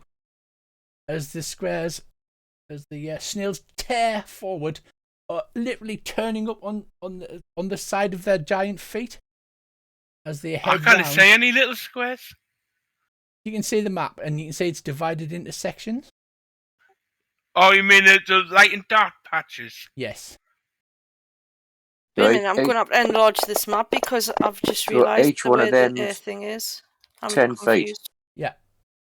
Right, so Snail Jockey 1. Hang on, where's my... Oh, there we are. Right, hang on. It goes 1, 2, 3, 4, 5, 6, 7, 8, 9. Snail Jockey 1 ends there. The rest fail, so then you get to move 1. 7, 8. That puts us there. That puts you there. Earl, you can move 80 feet as you tear forward.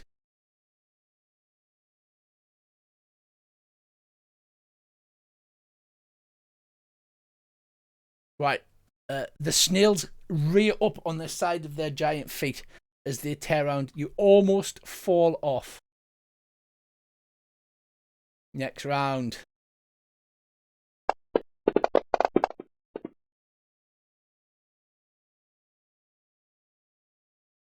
Snail Jockey 1 fails, so he goes 1, 2, 3, 7, 8. I didn't get a thing to roll. Did you not? No. Nothing came up for us to roll. Did you not? Did anybody else get one? Yep. Request rule. There you are. Did you get it now? I did now, yes, thank you. Wait a minute. Is that? So 2 is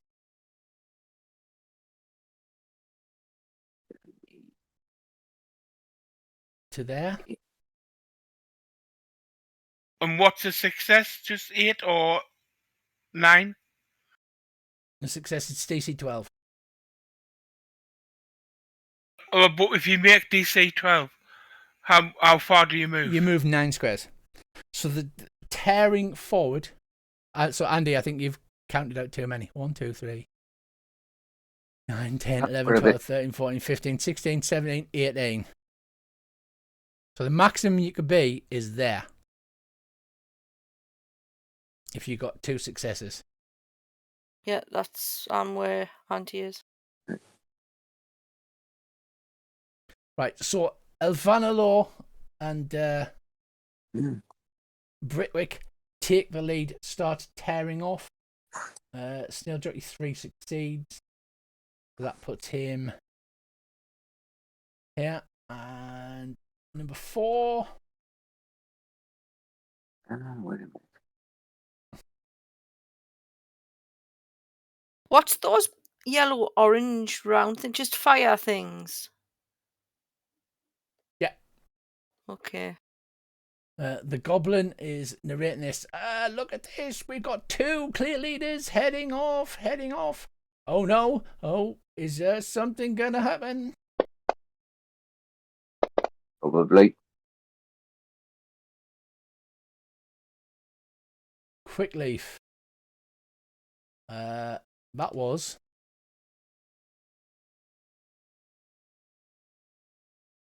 the 3rd one. The 4th one is Quickleaf. I don't believe anybody got Quickleaf, did they? So I took the 3rd one. yeah. And oh no, Andy's on High Road. Yeah. Because I've taken the high road. Right, Dave. High Road was number 3. I took the black one. Queen's Majesty. Yeah. Earl. I don't know what I've got, mate.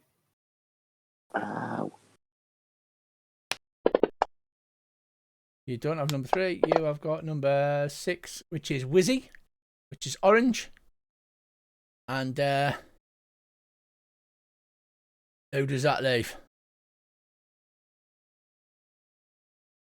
Sherlock. So you can't have 3 because that's High Road. So which one do you want? Which ones are left? Shelly Moo, Breakneck, Quickleaf. Right, so the crowd cheer on. Quickleaf raises its head, wiggles its little eye tendrils, and you move an extra 20 foot this round. Oh! Apparently, the crowd can also help the racers. That's it. Cheer for your favourite snail, ladies and gentlemen. Cheer for him. As we go into... Yay! Yay, woohoo! Aren't you sorry you're missing all this fun, Bracy? Yay! There you are. Everybody got the request roll? Yep.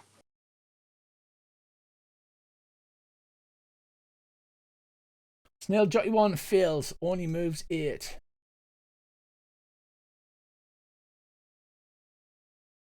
It comes into the corner. 2 is a failure. You've got to make one crash off the track like a stock car, Rich.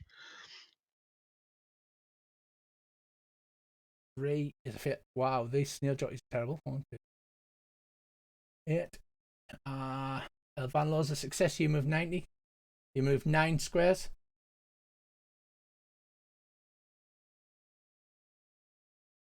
Well, 9 segments. Sherlock, you move 8. Nutmeg. Yeah, moved. You move 9. And Britwick moves 8.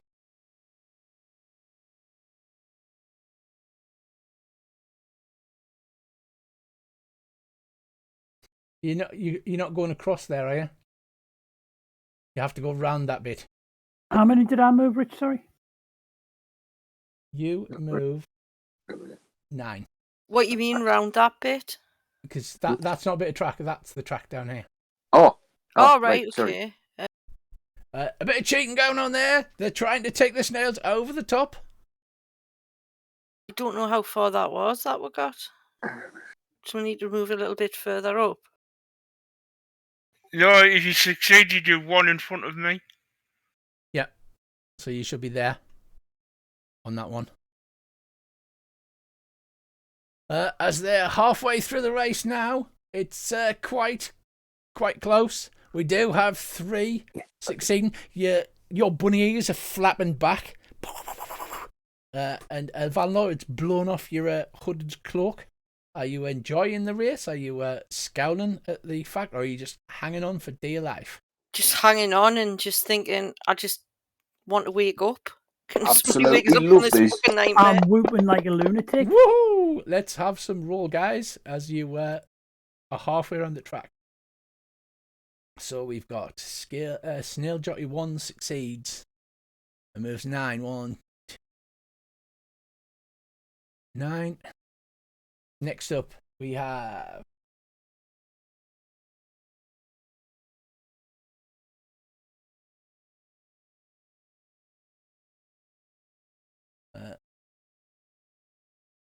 two, 3, 4, 8. Britwick, you should have moved 9. Sherlock, you should have moved 8. Yeah, I moved it. Snail Jockey 2. And Snail Jockey 3 failed as well. 1, 3, 8. Elvan Law, you should have 25. You should have moved 9. That was a natural 20. Do I not get anything else? You do not. And Nutmeg, you move 8. Nutmeg's lurking in the back. Oh, we're coming into the last turn, ladies and gentlemen. Don't forget, cheer for your favourite snail as they come in round the corner. Woohoo! Have you moved your 8 there, El? I'm just thinking Nutmeg about is whooping and hollering, pulling up at the back there. It looks like it's going to be a 3. Oh no, it's a 2 snail race. Absolutely adoring this.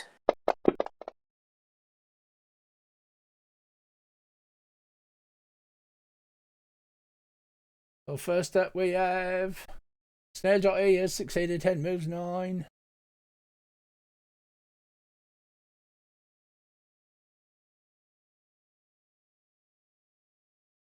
Next up we have Snail Jockey 1 moves 9. And we have Nutmeg moves 8. And we have 2 moves 9.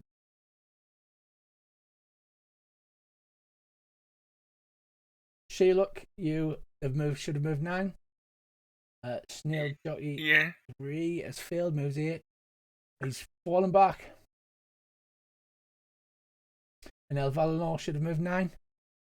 It's a 2 race. It's gonna be over this thing no matter what happens. Oh no, what's that happening?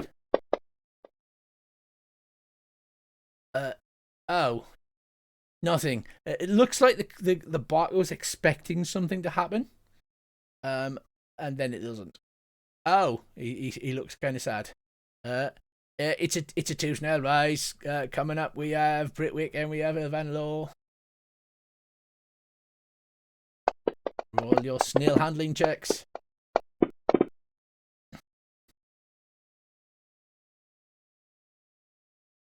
So, crossing the finish line, we have Britwick on a 21 and Elvan Law on a 22. It's a photo finish, but just by the antenna of a snail, Elvan Law pips him at the post. Winning by 1 point as the rest of yous come zooming around the track. El Valador literally reaches forward. A snail sticks its head out as it crosses the finish line, a fraction of a second ahead of Britwick. The snails pull up, and somehow a snail seems to pant. I'll pat it on the head and give it a carrot. It. I'll give mine the rest of the carrot. I shall leap down heroically and end up face down in the dust. Even though it's twilight. The sun almost seems to sparkle a bit more as rays come through the clouds and light the snail racing place up. Everybody starts cheering and whooping. The noise of the calliope changes pitch to be even more full and more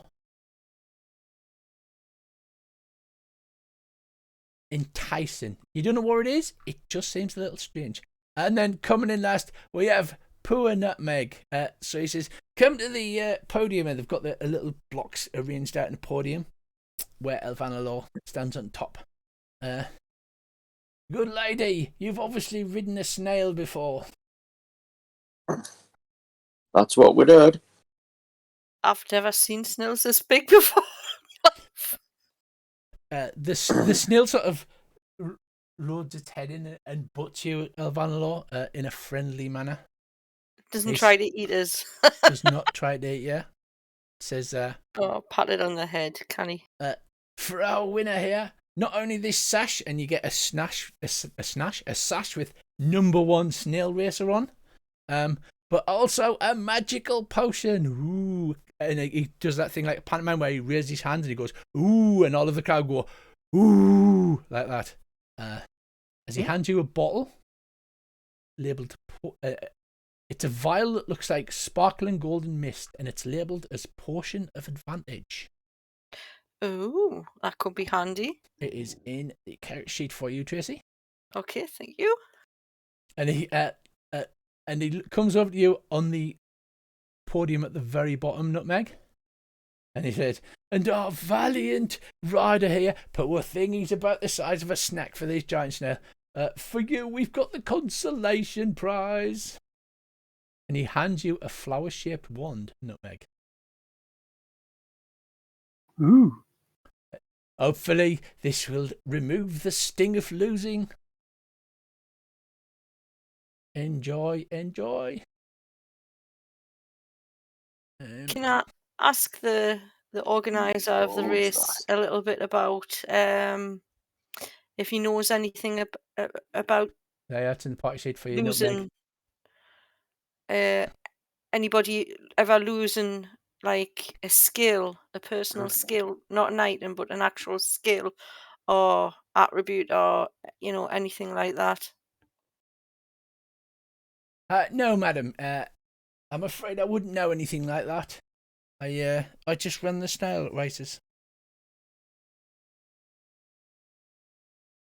Says, I'm very sorry, but have you tried the Lost and Found? Perhaps they can help you. I know they have a sock and a pen that is missing a lid. It's not an item. It's like an ability, I had asked the fortune teller, and she gave us the advice to ask about the fair, so I'm heeding her words. Well, perhaps you should all go round and have a very lovely time before the Witchlight Carnival is the Witchlight Monarch is. And he says, only 3 hours to go for the big top extravaganza, everybody. Don't miss it.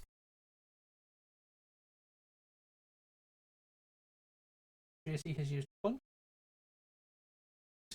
Dave used a punch. I've used 3 in total. And Tracy has used none because he's a miserable bugger. Yeah, you've used 3 punches. Right, so you head out from the snail racing. Have you actually started smiling yet, Elvanna Law, now that you've got your sash that says #1 snail racer on it? Actually, I'm gonna give the sash to Nutmeg. It goes better with his dressing gown, actually. What colour is it? It's kind of like those cheap 21st birthday ones. So it's kind of plasticky, and it's got gold edging, but it's obviously just like cheap paint. It's not something that I would be ever seen in, but he might. He's wearing a fucking dressing gown and a hairnet, so So I'll give him that. It seems. Yep, that goes. Yep.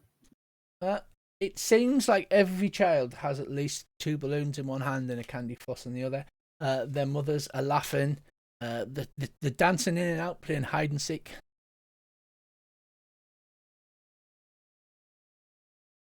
What would you like to do now? Well, I think since we're down this end of the carnival, I might visit the Pixie Kingdom. If that's allowed. You? What's in Pixie Kingdom? I'm about to find out. I'll come with. You can go to Pixie Kingdom, so you head off. A copse of trees shelters in a miniaturized fairground. A small repeating song comes out. I can only give a few bars because it's probably copyright. It's a small, over and over again. A miniaturized fairground sits at its heart. A hamster runs inside a tiny Ferris wheel, encircled by minuscule wagons and candy stalls. A pixie sits cross-legged in the hollow of a tree at the entrance to the realm. Do do do do do do do do do do. He bows. He stands up and bows. Good. Here we go. Squeaky voice time. Good evening, sirs. I am Jeremy Plum. And he takes off his hat made of a small flower and bows and waves it in front of you. Please, it's not a law, but we do ask that everybody accepts a pixie name before entering the Pixie Kingdom. Certainly, Master Plum. I'm happy to accept a pixie name. He points at you and he goes, your name shall be Toad Hop. Okay. Milady, would you be so kind as to accept a pixie name for use within the Pixie Kingdom? Yeah, I mean, this is a dream anyway, so it doesn't, I'll just go along with it. Could you resend me the map, please? You look like Jelly Bean Starfish. Lovely. Hi, Jelly Bean. Hi, Toad Mob. I must remember Do not to you eat have those any fucking friends mushrooms. with you? I'll take a pixie name. And if you could resend us the map, please, Rich. Oh, you look like a bright mite. I'm going to use my own pixie name, if that's all right. Of course, of course, of course. It's so nice to have one of the flyers with us. Yeah, I was christened Elizabeth. He says, now, to enter this part of the carnival, you're all a bit big, obviously, but here I am with Jeremy's magical pouch of pixie dust to shrink you all down. Are you all ready? Are you all steady? All right, Yes! Dobbsy, are you joining the madness that is the Pixie Kingdom? Yeah, go on then. Oh, we have a latecomer. You're a biggin. Would you like a pixie name, sir? Yeah, go on then. That should be fun. You shall be called Cotton Candy. It's not too bad. But he flies up and he says,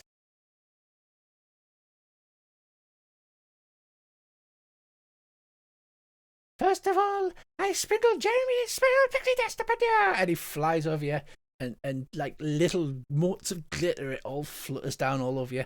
And then you're seen to float off the ground, except for Al, who already floats. Then he goes, and now we drink Jeremy's special potion.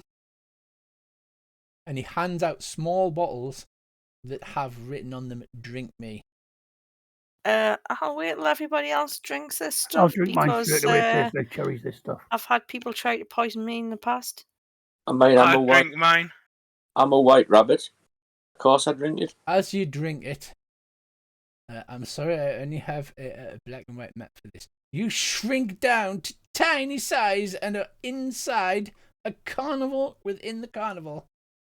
Mind totally blown. Awesome. In the background, you hear that tune. Da, da, da, da, da, da, da, da, as you have shrunken down to minute size. Welcome. Now Jeremy is the same place. He's like, welcome, lads. Welcome to my kingdom. All right, mate. Please, this is an oasis of quiet in an otherwise turgid ocean of destruction and chaos. Okie Bit dokie. of the usual, mate. The Pixie Kingdom is a tranquil oasis compared to the rest of the bustling carnival. The air is filled with the aroma of blackberry wine and flower blossoms. 8 brightly painted doorways are nestled in the bark at the bases of the surrounding trees. Right. Can I ask him about if he has any knowledge of anyone ever losing a skill or an ability? Not an item, not clothing, not, possessions, but an actual skill in the carnival. Oh, sorry, they're all little now, so they sound like this. Right, the bored hamster is running round driving the Ferris wheel. Jeremy says, "Oh, you don't want to bother about that. You want to enjoy the luxuries of the No, Pixie Kingdom." I really would like to recover something I've lost a long time ago. Well, I tell you this, I don't know anything about things that been lost, but everyone around the carnival's been told to look out for a Kenku troublemaker. She's using magic to disguise herself. She's obviously up to something no good. Maybe she's got something to do with it.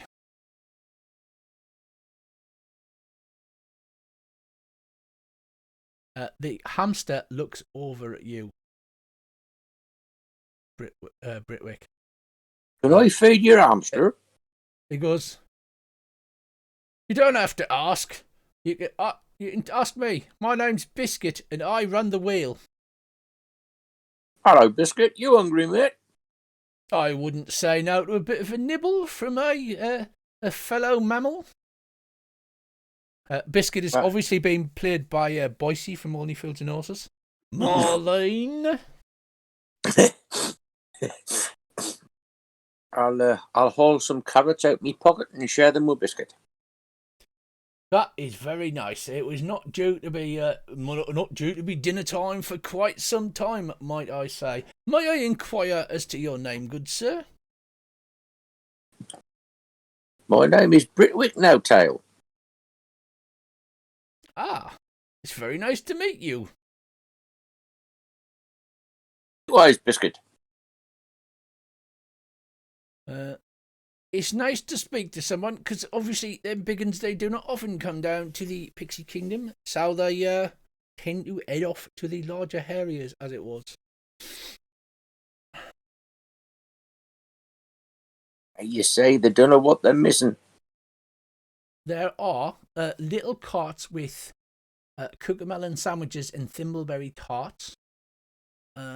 There's a centerpiece is a palace made entirely of old cocoon husks. And there's a large pug. It says pug rides, who bounces up and down. And Biscuit says, that's Pinecone. He's a bit excitable, but he does give rides in this area, if anybody would like a ride. Just out as a precautionary measure, not to harm either yourselves. Are you hopping on the little Ferris wheel, Andy?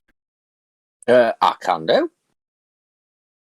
I'm going to ask, how long does this miniaturization last? Because if it wore off, it could potentially wear off at a very inconvenient Jeremy time. says, it lasts an hour, unless you wish it to end. In that case, it will end instantly. We are not trapping anyone here in the Pixie Kingdom. This is a labour of love. I'll go on the Ferris wheel as well. Biscuit says, all right, it is very nice to make your acquaintance. It's not often we have an entire party in one go.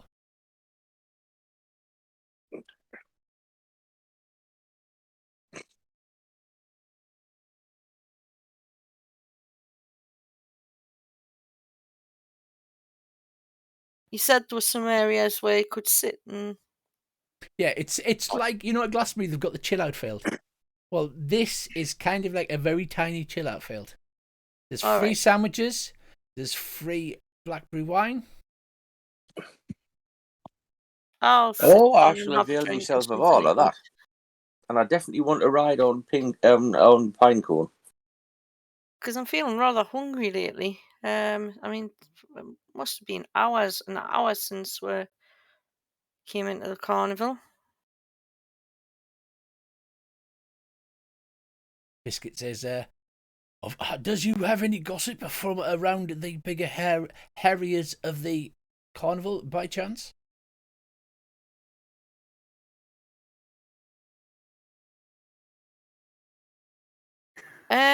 Someone's looking for their son. The lost and found guy's looking for his son. You don't happen to know anything about that, do you? Oh no, it was very mysterious. It disappeared. Poor little tyke. It used to play catch with me. It was hilarious. And I somebody would run along, and then it would jump on top of me and pin me to the floor with its paws. Oh, how we laughed. And then it would let me go, and I would run for it, and then it would jump on top of me again. Hours of endless entertainment, let me tell you. There was somebody looking for their body. Can't quite remember the name. The monkey. Ernest. Ernest. That was his name. Ernest, that stupid bugger, he wanted to swap bodies. It's his own bloody fault. Have you heard anything about Candlefoot? I'm dying to know. It's like a soap opera, the soap opera of the carnival. Oh, do tell. We haven't. Oh, But Candlefoot the mine and Palesha the mermaid is deeply in love. But on top of that, Candle apparently has lost his voice, so he can't talk to her. Last I heard, they were not speaking, and we don't know whether he's just putting it on, him being a mime and all that. But she's very unhappy with him. or whether they're really not speaking. Aye, exactly. I tell you what it is. Last time I seen him, he was climbing up some stairs, and then he were in a box.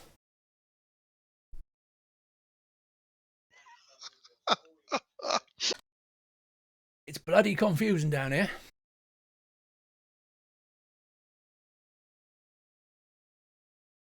It's just as confusing up there.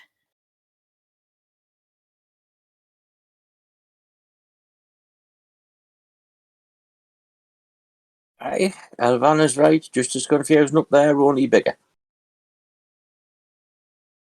And as you walk in towards to get some sandwiches, there's a flower bed over by the one of the large trees. The flowers have got little eyes and little mouths on them, and they speak in a creaky, small squeaky voice. Oh, do you find that I have the prettiest petals? And another one says, yes, but I have the finest aroma. Well, I'd better stop and smell the flowers then. Well, Sherlock, anybody else? Because Andy, I assume you're still on the Ferris wheel talking to Biscuit. All right, yes, yes. Volo went off to get some sandwiches because she was hungry. What about the rest of you three? I'm going to go and smell the flowers. But as you head over to the flower bed, one goes, oh no, don't smell that old trollop. She smells like poo. I smell the finest in all of the Pixie Kingdom. Is that right? So you take a deep sniff. It smells like a flower to you. It smells very flowery. It's a very almost marigoldy smell. So who smells the nicest? Says another one. You can settle this. Yeah, smell me. And she bends her little flower face over towards you. I'll give her a smell. You give her a smell. To you, this all smell the same, to be fair. See, she says, I have the most wondrous aroma of all the Pixie Kingdom. You both smell the same to me. Oh, well, that's very nice. Oh, it's no, don't mind. It's just a kindness. So, are you saying that we smell equally lovely or equally terrible? Equally beautiful, ladies. Equally beautiful. I want a bouquet of DC beauty, 12 persuasion check from you. Is this wise?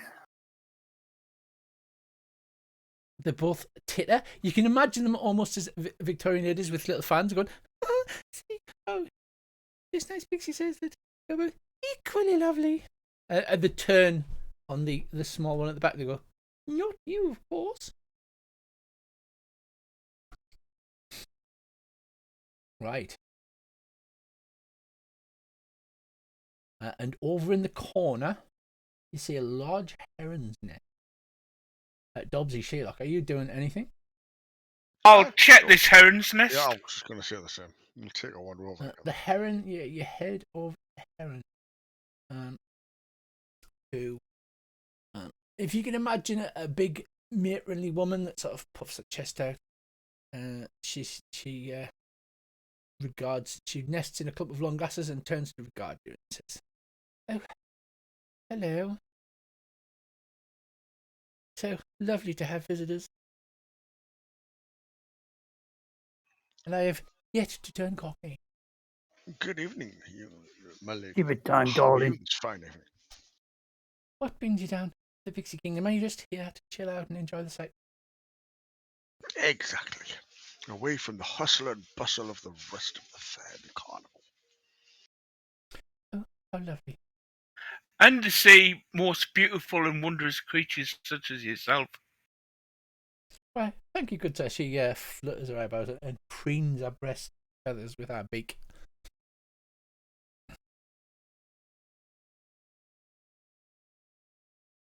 And as you're chatting away to the various people in the Pixie Kingdom, the pixies, you see about half a dozen to a dozen pixies flying about to come over and go, let's have a game of hide and seek. Let's have a game of hide and seek, sorry, because we're big at the minute.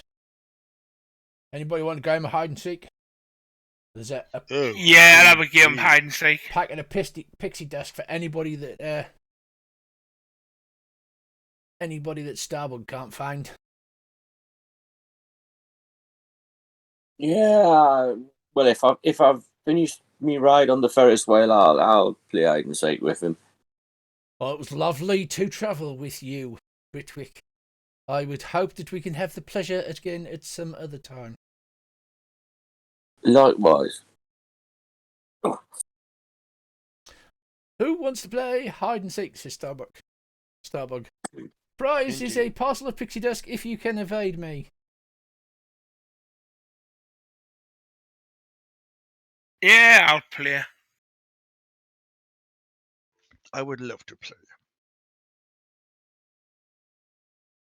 So that's Dobbsy, Sherlock, Britwick. Yep. Nutmeg. Yes, no. Nutmeg. Oh, yeah, definitely. Elvana, would you care to join in this pixie hide and seek madness? No, I'm just going to sit here and have some sandwiches. So you sit and have some sandwich. Right, so before I ask you all stealth rolls, where do you wish to hide? You've got the choice of Biscuit Wheel, the flower bed, the heron nest. I'll hide at the heron's nest. So as you run over to the heron, where does the rest of you try and hide? I'll I'm try down and to the hide right and round about the tree. in Biscuit's wheel. Okay. Biscuit's wheel, round the back of the tree. The heron nest. Dobbsy. I will hide in or beside one of the little house thing on wheels, whatever it is. The little caravan. So as you run off to hide, the pixie goes 15, 16, 17. You run over to the heron's nest and she goes, oh, welcome back, dearie. It's lovely to have you here. As yet, I'm hiding. Don't tell. Oh, hiding. That's fascinating. Please do tell me about it. So can I have a persuasion roll from you? A DC 12 persuasion roll. There you go. That's lovely. Please, please do tell me all about it. And then you go, shh, and she goes, oh, sorry, yes, of course. And then looks the other way and like just starts whistling. Nothing here to see. Nobody's here. La la la la la. Brickwick, as you head over to Biscuit, he's like, oh, hello again, Brickwick. That wasn't a very long time at all. It's been fantastic to see you. Yeah, we're playing hide and seek with Stardust. Hide and seek with Stardust. Oh, that'll be difficult. He's very good at hide and seek with Stardust. I tell you what, there was this time last week we was playing hide and seek, and somebody came over to my wheel, and I said to Stardust, "There's nobody here," but he wouldn't believe me. He looked and he looked and he looked, and we found it, and he starts to prattle on incessantly. Biscuit, stum, shush, not a word. I do understand. Hiding and seeking, like. I don't suppose you would have any more of those carrots, would you? Do you mean like these ones? Yes, those ones. I'll waggle some carrots under his nose. But as you waggle the carrots under his nose, he takes them off, he begins to munch. And it silences you.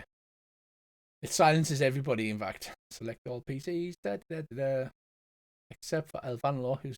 You watch these lot prancing about and trying to hide behind stuff, Tracy. No difficulty. Highest stealth wins, girls. Here we go.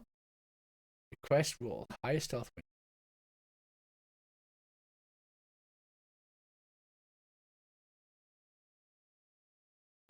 I got fucking 27. Aye, Chihuahua. So slowly, Star comes out. Look at those hide rolls. Everybody but the horse wins. Firstly, Sherlock. Starbug leaps out behind you and goes, found you! Get back to the tree. Then followed by Nutmeg. And then Britwick, you think you're perfectly hidden. And then you realise you've just got a tiniest bit of your white ear poking over the top of the carriage. Starbug catches you. And he looks about and he goes, blimey!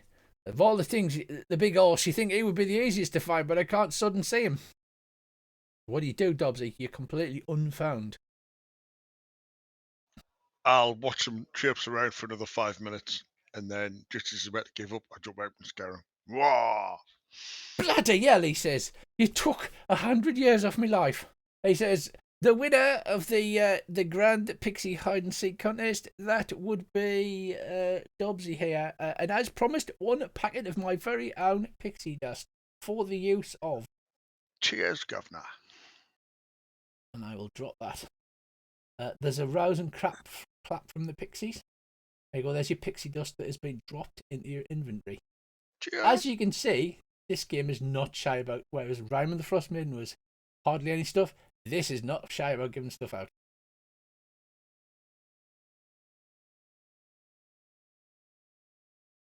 Yeah, but I'm assuming because it's not shy about giving stuff out, we need stuff. This is fun. It's a completely different game. This is just meant for you to have fun, this game. You're not supposed to be dying in a frozen cold wilderness. Everyone's like, yeah, we don't trust you. So that the hide and seek game seems to be the sort of party piece of the Pixie Kingdom, and basically after that the pixies just mill around and they'll drink wine with you. Oh, I'll have a glass of wine and a couple of sandwiches and a couple of them little tarts, I think, before we leave. Excellent. So you have the tarts. They're very nice, very sweet. So pixies eat a lot of really, really sweet stuff. Is there anything else? Pixies after me or not? The guy who runs the hide and seek, I'll ask him the same question about if he knows anybody ever losing a skill or an attribute, not an item or a possession, an actual skill or an attribute. He says, I'm not aware, no. He says, I tell you what, Burley the Bugbear, he lost his brother. He's very sad about it. He often goes up to the gondola swans and talks philosophy with one of them. That bugbear's got some brains as well as brawn, I tell you.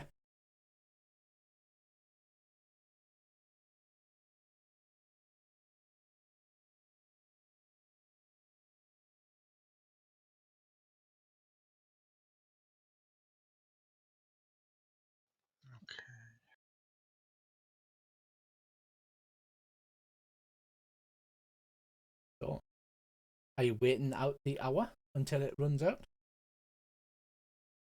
Oh, no. I'll just flitter around.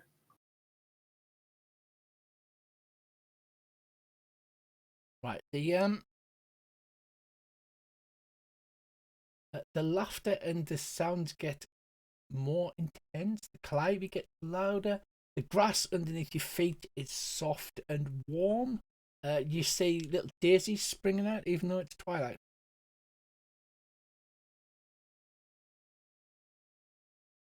What is that? Everybody sits back. What's that clam with a pearl in it? The clam with the pearl in. That is Silver Song Lake.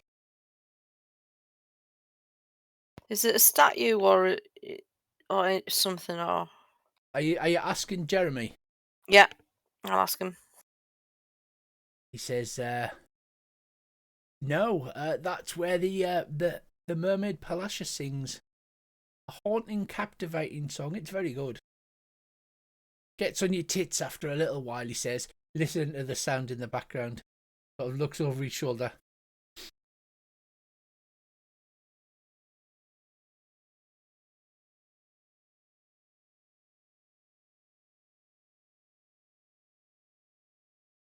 Yes, that's what that is. He smiles contentedly. All of the pixies are sort of sighing as if contented. He says, yes, the mood of the carnival is doing very well. It's unusually happy tonight. Somebody's obviously enjoying themselves.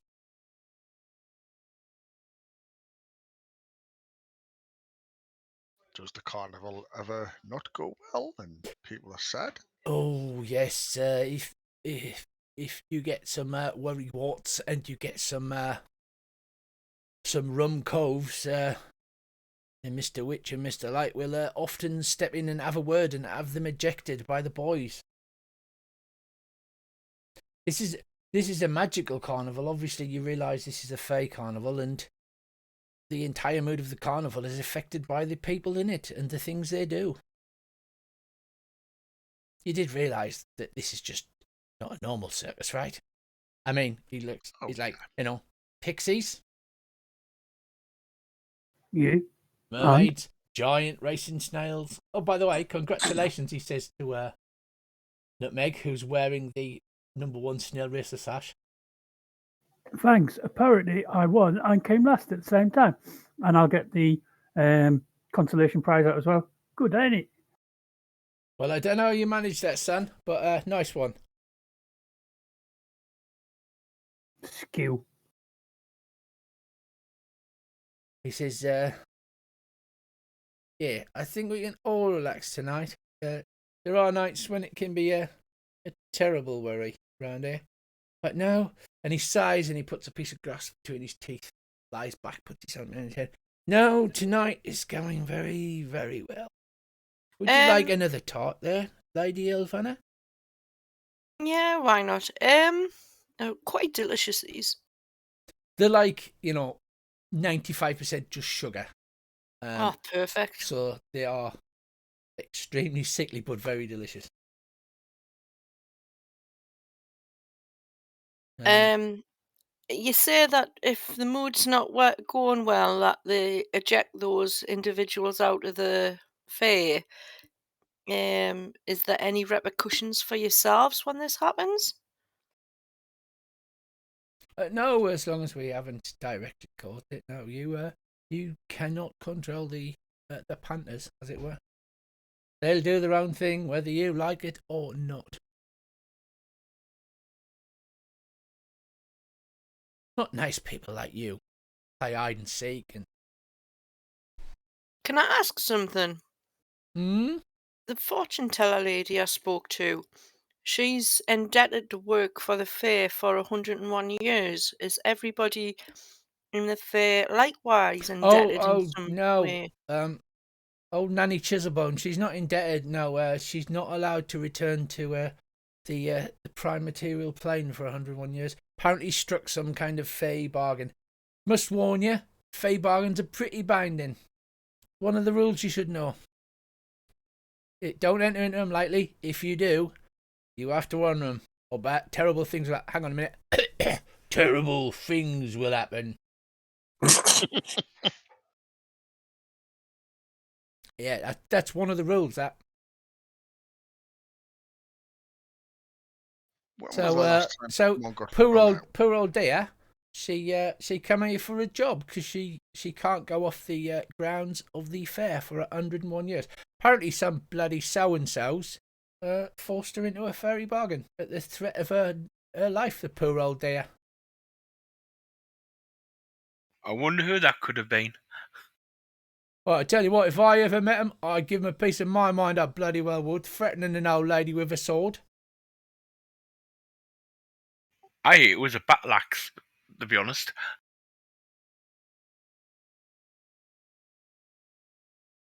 So, When was the last time someone got thrown out of the carnival? happens all the time. It happens all the time. It just depends how people behave. If they are nice, the carnival is nice to them.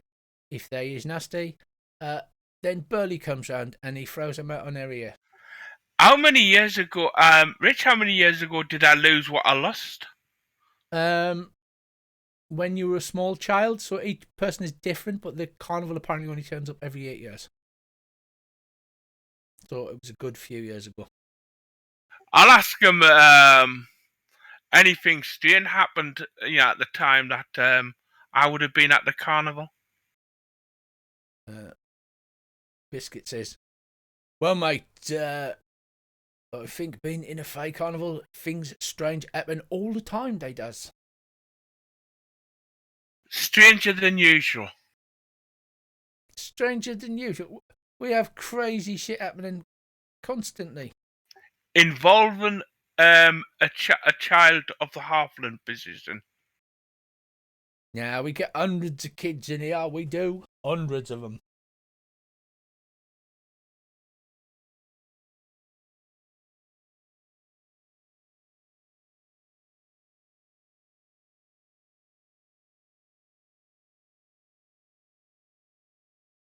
So how long do you want to spend in the Pixie Kingdom? You've got a maximum of an hour. I'd go for like half an hour. After this conversation, I'll bid them farewell, and thank them for the lovely sandwiches and the cakes and whatnot. He says, well, if you're ever passing, please come again. It was lovely to play hide and seek with you. And I'll say it was the gondola coordinator that you said was what the hell they call him? Burley, the big bugbear fella. No, he big- doesn't hang out there. He just likes talking to the swans.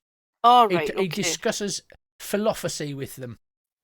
That's the word I was looking for. I couldn't think of it. My brain had just melted. Yes, I shall go and have a little chat with him, I think, and see if he might know anything about what I'm inquiring about. But I do thank you for your hospitality. As you head out, he says, the carnival is so good that Mr. Witch and Mr. Light usually will ask people to have a word to thank them for making the carnival so happy. I feel that whoever is causing this bout of happiness, it doesn't seem so far away. And you notice everybody's been relaxed. Like I said, they've got bits of grass hanging out of there. Okay. After leaving there, I'll head towards the swans and see if I can find this bugbear. Right, so as you pop up Jeremy once more in his town, he goes, "Goodbye, I'll see you later. Please go back anytime you like."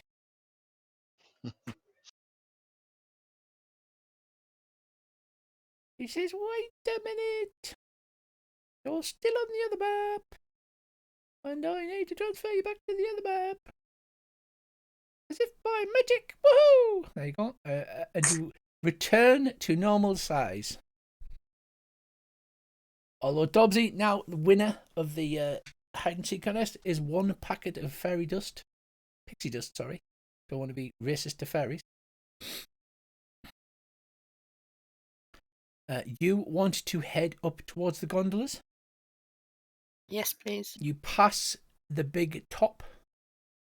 You pass the carousel, which sadly has a large sign hanging out saying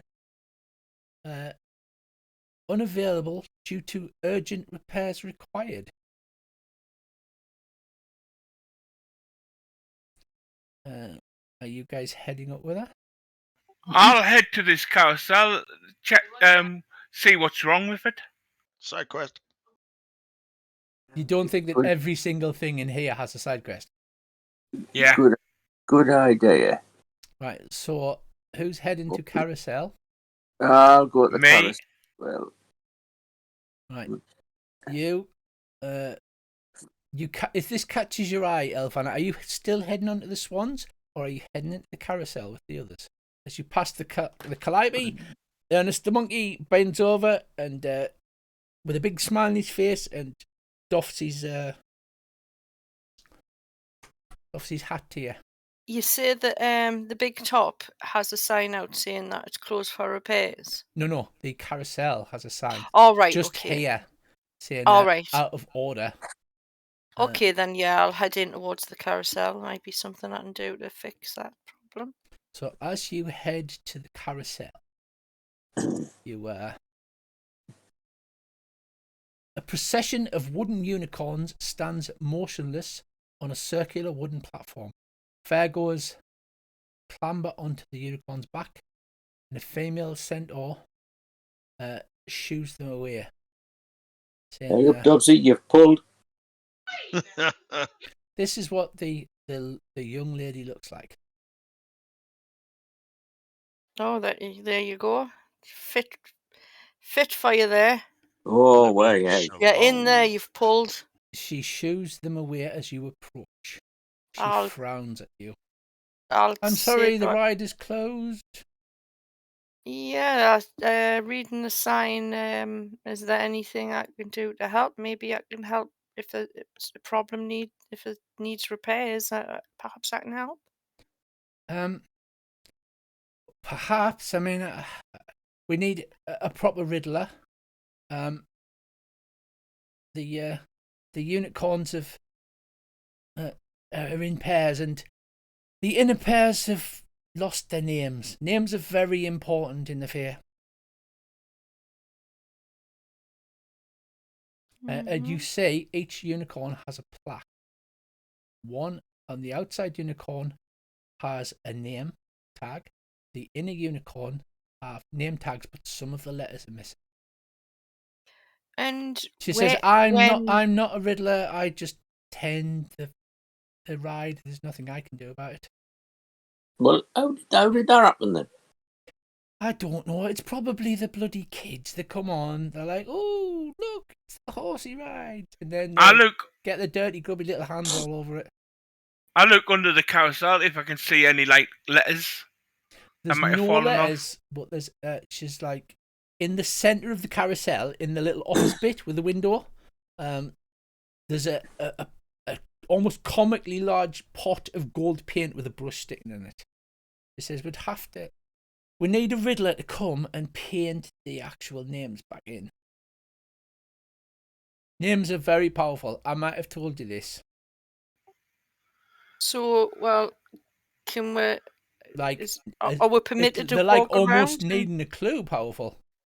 Are we permitted to walk around and make a note of the names? Yes, and the names if you think you're a riddler. Yeah. I lean Okay. over to Britwick and I whisper him and I say, I wonder if that's what we've lost. Yeah. And we're thinking names. She, as you can see in her picture, looks quite sad. Could be. She looks at you, Bracy, and tuts and looks away and speaks to Elvan. Well, I'm a bard, so I know a bit about riddles. Maybe if we can fix this and cheer her up. She says, well, it's names and rhyming. Names and rhyming, that's what you have to remember in the fair. So you go over to the first two unicorns. The outer one has a tag that says fortune, and the inner one has a tag that reads capital B space space space. Well, are you making a note of these? No, but I will. Right, well, just you normally type, that's all. Fortune favours the brave. Yep, just what I was thinking, Dave. Just what I was thinking. Diana tuts and goes, brave doesn't fit, it's only got 4 letters. It's bold, isn't it? Bold. I'll get you. Oh, Fortune favours the bold. we'll just wait for the normal riddler if you like. Bold. Oh, that would fit. Who's good at painting? I'm not I don't very know. good. Me, I'm very fashionable and artistic. Right, so you grab hold of the golden paint in the brush. Yep. Lick the end of the brush, turning your tongue gold. Oh, God. Yep. Does And, that when he's painting figures? What do you do? I'll paint fortune favours the bold. It's just bold, but I get what you're saying. So yes, as you do that, the music on the carousel sort of like starts to go whoop, whoop, as if they go up, and she goes, "Oh, you are a riddler." I've taken lots of riddling. The next two, one of the tags reads fall, and the other tag reads PR space space. When you see it 4, as in the number Fall, 4. as in falling off a cliff. And what was I'm it? pretty sure something could go before that. Pride. I would have never have guessed it. Pride, says Sherlock. Have you got your little D-star hat on, and you sort of... Yeah. And yeah. So again, the carousel noise begins up. You go around to the third pair of the unicorns, and the first one reads stone. The second one reads M-S.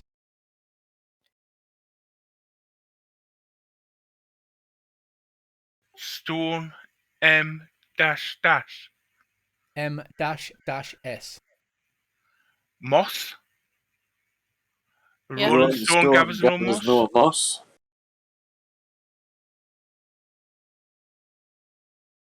So you paint moss into the third pair of unicorns.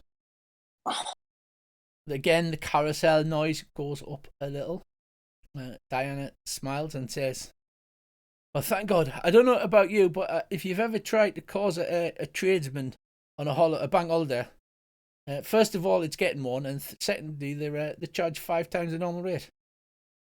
Because if you can just fix the last two, one has the name Stitch, and the other one has space M-E. Time. Painting the words time into the fourth pair, the carousel, the music and the lights burst into life.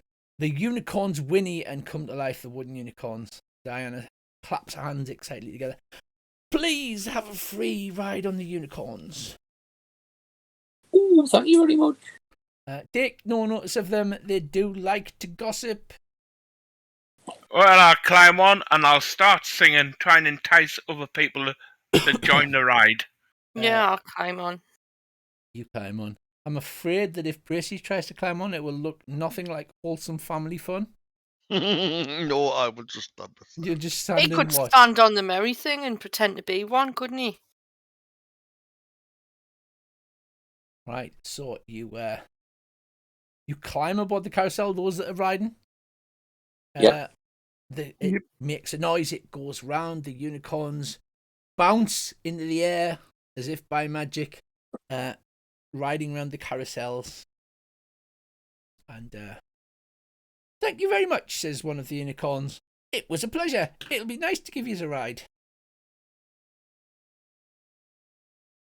If those unicorns like to gossip, Gossip shall- us? No, what a slander. Well, he likes to gossip. I wouldn't like to gossip. That's terrible. well, Before the carousel gets going, I'll whisper into the centaur, the female centaur's ear, and say, "You see that centaur over there? He's been a renowned fella back in my time, my hometown, for vanquishing a monster and saving a couple of children. He's very brave." She frowns at you and goes, "Centaurs are not my type. I'm sorry." Oh, but look at him. He's so sad. I think you need to go and cheer him up. He does. He did kind of like you. She looks like almost horrified and says, "Me with a centaur? That's not. No. Just go and talk to him at least. No, centaur. Oh. What she needs is an halfling man. I don't like centaurs.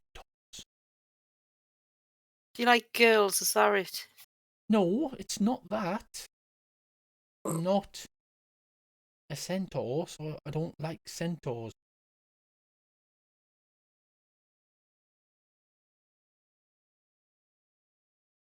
If she's not a centaur, what is she? He could still be his friend. Doesn't just I know, talk. but every time I talk to a centaur, they think I'm a centaur. They all try to get off with us. They try to buy us drinks and be nice and sing us songs. And he's got bagpipes. I can just tell he plays the bagpipe. Look at him. He's sad. He's been sad since we got here. Do you know that? He doesn't play the bagpipes. He uses them for. And he very can't join in with the interesting, fun. Look at the fun that we're all about to have, and he can't join in. You've got to feel for him, haven't you? She says, "No, I have to put my foot down," and then stop. I'm not a centaur. I got into a fair bargain because my horse died. I got into a bargain and I wished to be closer to meet a horse. And this is what happened. You got into a fair bargain. You might know a little bit about. I'm here to look for something I lost one time when the fair was here when I was very, very little, and it's not a possession. It's this, and I'll whisper in her ear what I've lost. You wouldn't happen to know how I could retrieve it and find She it again. says, "No, but that's impossible because you've got wings on. Nobody ever loses anything if they're wearing their wings. That's what I was told in the carnival. As long as keep your wings on, lass. Never take your wings off." I think when I was very, very small, I mightn't have had wings, but I mean, nobody, when you're a very small child, I think I was only about 5 or 6 at that. I didn't know anything about the wings and the bright colours and the music from the carnival. And it might have happened when I didn't have a pair of wings, but it's. Oh, she says, "I'm sad then. I don't know how you would get that back." Well, who did you make a fair bargain with? Maybe I could ask them. I'm not allowed to say it part of the bargain. If you make a fair bargain and you promise not to tell the person you've got the bargain with, you're not allowed to break it. It's one of the rules. Well, you don't have to say their name, but at least point us in the right direction, maybe. Help a fellow friend out. I can't. As much as I want to, you fixed the carousel. As much as I want to, I'm not allowed to reveal anything about the person I made the bargain with. But she looks down at a horse half and went, "But if you have to make bargains, I'd be very careful about the terms of the agreement."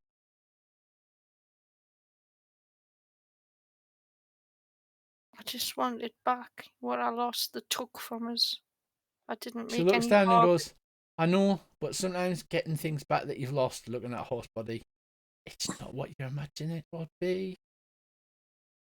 As they're talking, you guys are riding the unicorn. Oh no, gossip, not us. No. Yeah, I'm gonna ask the unicorns the sort of similar question. You know, if there's any gossip going around of who you would ask if you'd lost something, like not a normal possession. What I will say, no, you cannot say that. Yeah, no, it's terrible gossip. Well, I'm not gossiping.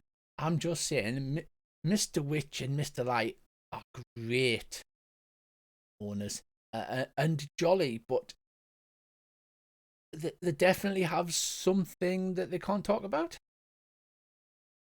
If things go missing, then I'm sure they wouldn't mention it. But I know what is missing. The mime's voice is missing. No, he's just pretending. No, I swear to God, honestly, I saw him stub his toe and he opened his mouth and there was nothing came out. He's not pretending, it's really gone. So you're not gossiping, but what you're saying is really you should talk to Mr. Witch and Mr. Light. Well, I never said that. No. Such a thing. Just me, a poor carousel unicorn, suggesting that you speak to the heads of the carnival. You couldn't do it. They'll only speak to people on very specific. They'll speak to people when they crown the Witchlight monarch, or they'll speak to people who are very naughty or very, very nice. But other than that, you could never find them. Well, I'm very nice. So they give you a lot more irreverent crap. Some of it of use, most of it is just repeated from other things that you've heard. So it is true that they seem to collect and dissipate the gossip around the carnival. Right.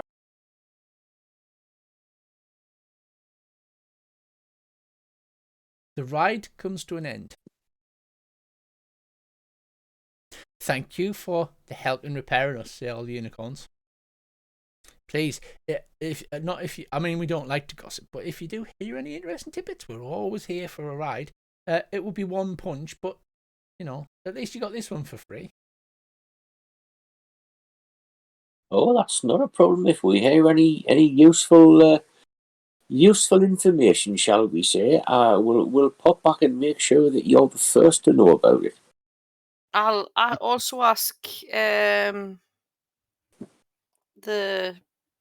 what's her name, the attendee, Diana.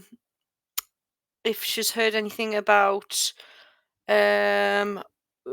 Ernest's body and also the lost cub star. Oh, they both happened before my time, she said. And how long have you been here? It's hard to tell. Time seems to move differently here.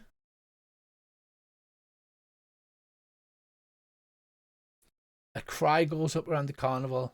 1 hour's time, the big top extravaganza. Don't miss it. The barkers walk around the carnival, repeating this message.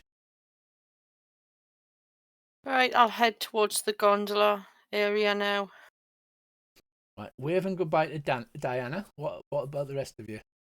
Yeah, I'll go up there as well. Yeah, with for Caravana. Yeah, why not? So heading towards. One might learn Are you something. heading to the gondola swans or the Silver Song Lake? Where the swans are, because I was told that he normally talks to the swans.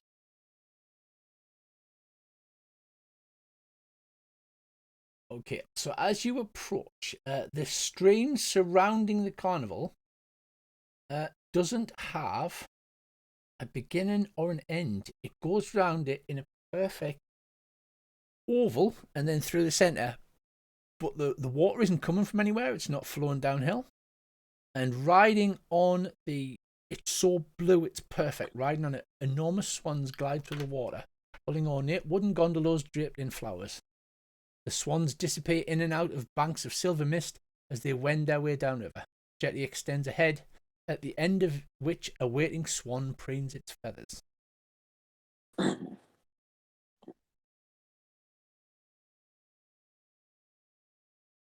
Cannot see a bugbear anywhere. I know. I'll get on one of the swans and head down. So you head river. for the end of the jetty. And a horse leaps down.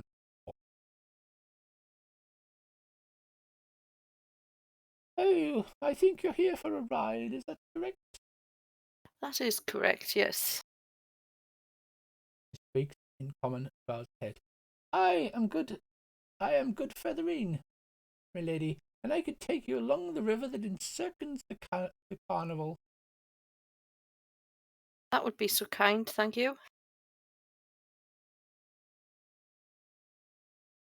Very well. Do you want to fill up? I can take 8 passengers in my gondola. Yeah, I'll go along. Aye, I'll pile in as well. Will I fit? You will fit with some difficulty, but you'll take up 2 steps. Oh, careful there with the horseshoes. I don't want you punching a hole in the gondola. We'll all end up in the river. Of course, water off a swan's back. Do we need a bio break, as no one has had one for several hours, or are you all entranced? I'm tranced, dear man.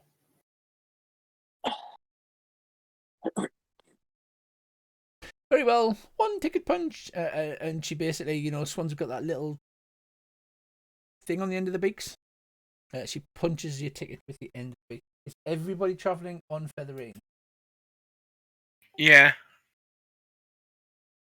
Duck, get aboard. I am. We'll start slowly. She begins to swim around the perimeter of the camp. Are you enjoying yourselves at the carnival? It won't be long before the big top extravaganza. Oh, it's pretty cracking, like. Excellent. It's nice to know. But what is joy? Oh, it's a pixie I knew. Oh, a fey metaphysical representation of the concept of joy, you mean? No, it was just a pixie called Joy. He was all right. I mean, you say that, but how do I know that you exist? How do I know that I exist? How do we know that the entire carnival exists? It could be a horrible dream. Yeah, Exactly. I think I am in a dream. I ate some wrong mushrooms yesterday, I think, and hence why I'm here. So you're saying that we're probably not here. That's unfortunate, because I rather quite like existing, but sadly it seems that we don't. I don't know why we're even bothering swimming around this lake. Well, one can enjoy the dream, I suppose, whilst it lasts. We'll just follow the dream, see where it takes. But how long will it take to get there? In worlds like this, so full of magic, is time itself an illusion? How do we measure the ticking of a clock, the passing of time? Well, you go tick, and then you wait a bit, and you go tock, and the bit between them is time. Some of the lesser races tend to ponder over time a lot. They're always rushing to get here and there. I mean, why rush? What's the big rush? I don't understand it. Why, Because you don't want to be indeed. late. Well, she sighs, and as she sighs, there's a cold breeze comes in off the mist, and it seems to come in and close in just a little bit closer. The lovely rays of sunlight that were shining in just seem to start covering over as a cloud comes in. The sun is low now, and it's halfway beneath the horizon. I'll try singing a happy song. I mean, you sing of joy and happiness, but how can one know you are truly? Oh, it's easy. You smile, innit? I'll be happy when I've knocked me mother off, I tell you. Well, that's What's you on like? My chair, for one. Terrible. Family matters, but can one define family just by blood, or is that something that one grows up with?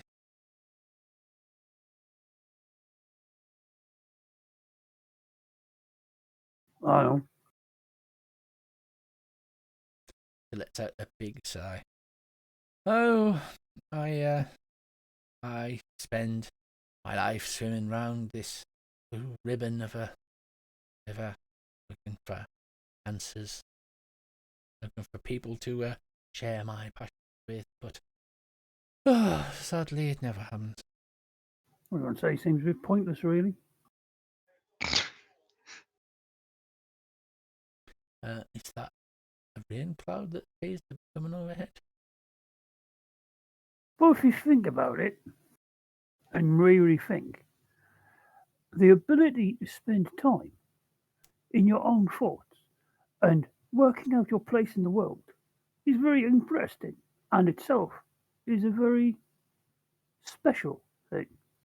Not everyone has the chance to ponder the world and the metaphysics of it. She seems to brighten up again, and apparently no, it wasn't a rain cloud. It just I was look a up the dark cloud. shadow. I look up at where the rain cloud was, and under my breath go, "Fuck you, cloud." Fuck you. I suppose so. You're about halfway around the carnival at this point. She says it's going to take about half an hour. That'll leave you half an hour to kill before the big top extravaganza should end.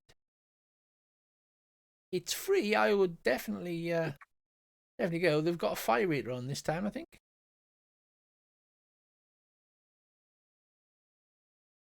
Well, let's hope he doesn't get heartburn. So she begins to whistle as you are down round the back of the mystery mine at the moment, heading round.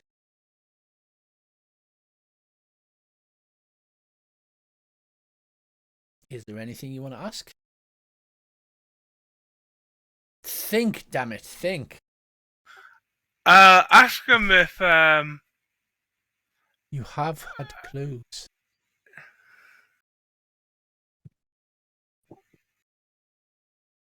Ask it about the whereabouts of Ernest the monkey's body, and also if they've heard anything about the lost property guy, lost cub star.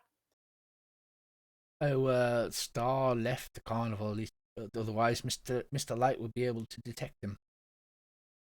Mr. Light can detect everybody in the carnival. Oh, is that so?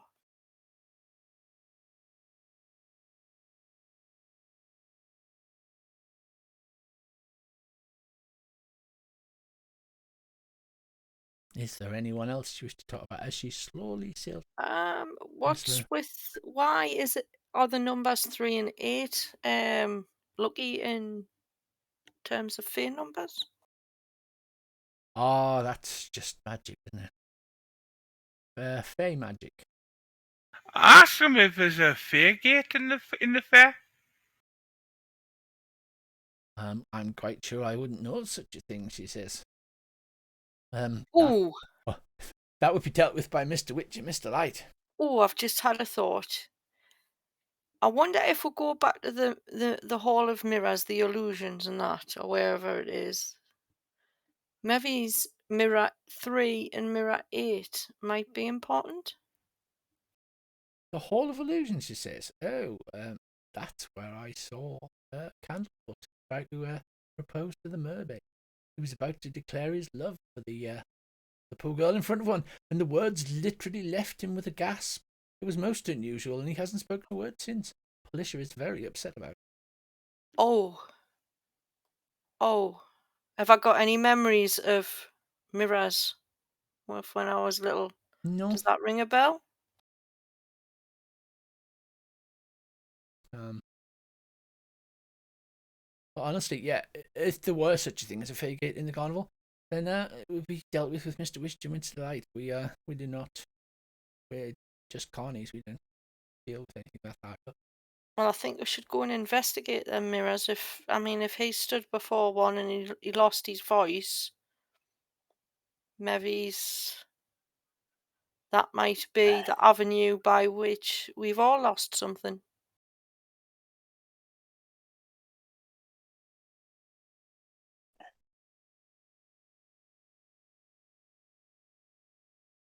perhaps.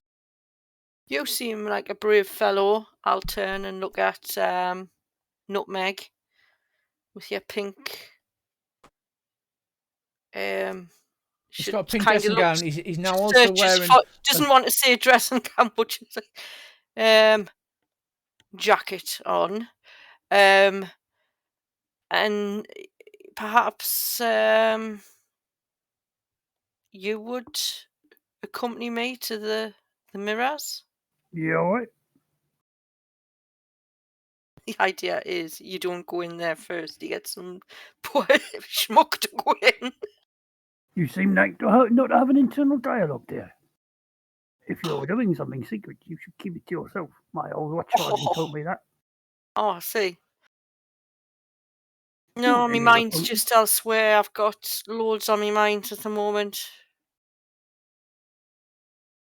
Ask the Swan if she's in all the time she's been round, if she's seen many people, children sort of thing, try to sneak in so they don't get their wings.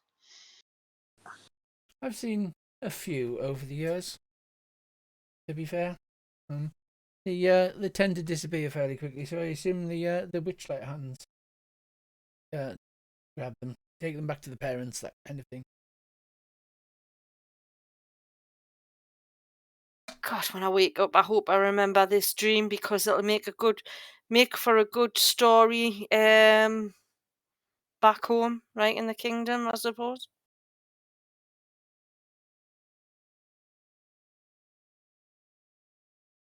Yes, I don't get to speak to many people. I mean, Burley does come to see me now and again. But most of the guests that I have the pleasure of dealing with do not have such a magnificent mild that chap. Hairy though he may. So where does he hang out when he's not talking to you? Oh, he's in the staff area. He's the main bouncer. Wasted on the carnival. He is. He's more than just a handsome, hairy face and a large set of muscles. He has a magnificent mind. Misses his brother terribly, though, Hurley. Hurley never really fit into the carnival, not like Burley does. Hey, are they related to Hurdy and Gurdy? I don't think so, unless they're cousins. He's certainly never mentioned them to me.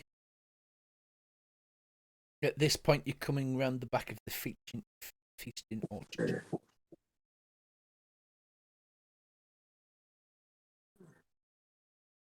I hope you've enjoyed the enlightened discussion and the lazy ride around the carnival. Thoroughly. It has been very enlightening. It has. You have given me a few small things to think about. I must discuss them with Hurley the next time I see him.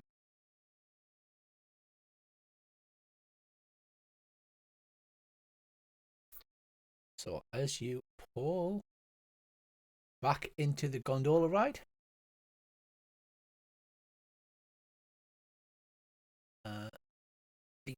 the carnival madness continues on.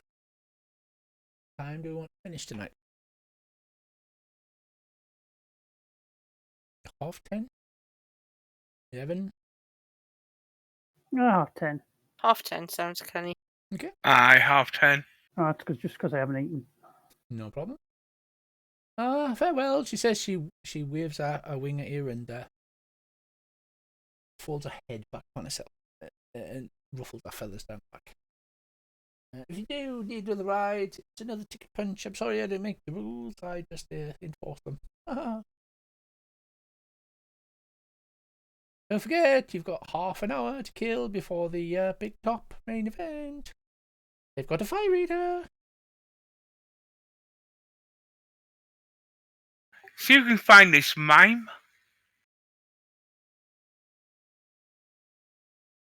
Well, you're still standing at the jetty. Do you want to ask where he is, or do you just want to go off and try and find one of the places you haven't been? Just ask. I want to make me way to that illusions place.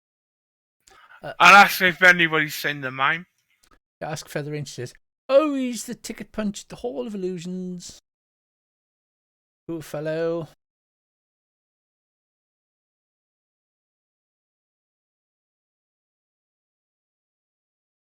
It looks like the Hall of Illusions, then.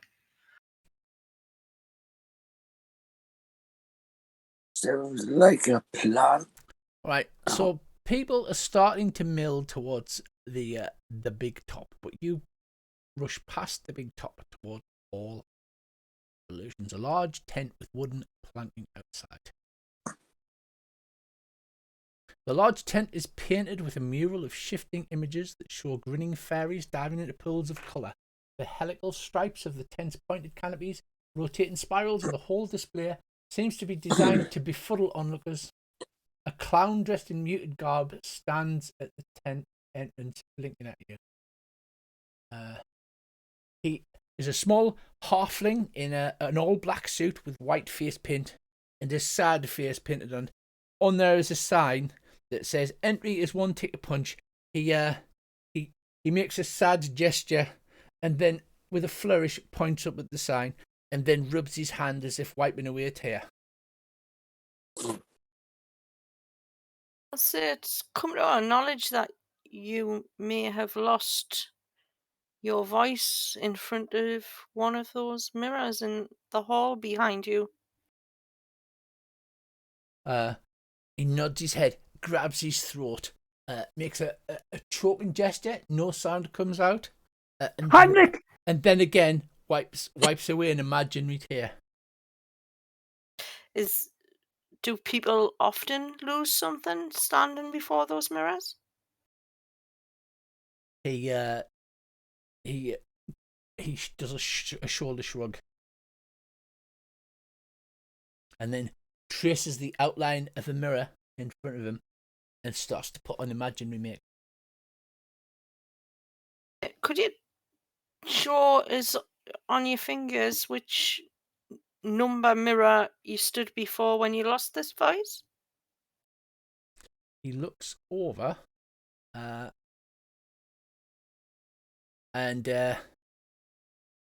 he looks at the entrance to the actual tent, where there's a wooden mannequin of a grinning raven-haired woman in witch's attire with a flowing green cape inside of a glass cabinet. And he points at the sign above the cabinet and then takes both fingers and raises them up as if into a smile on his face.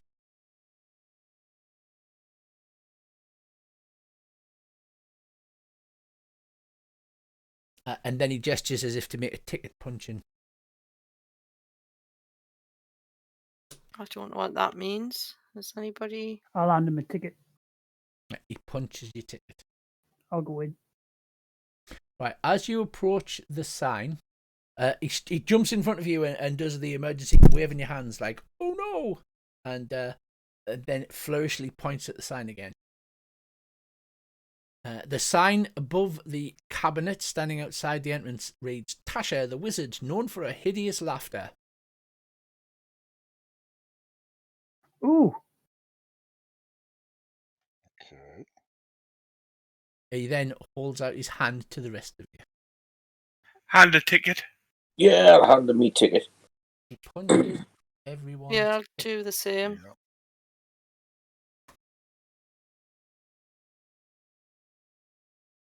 Right, so. Oh, yes. That is not halfling. The picture is not the same as the description. So.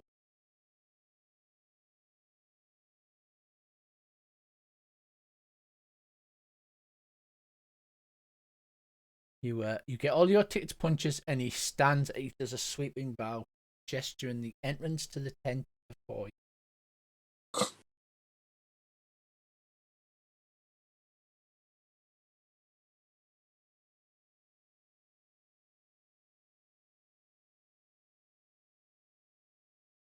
I'll go in.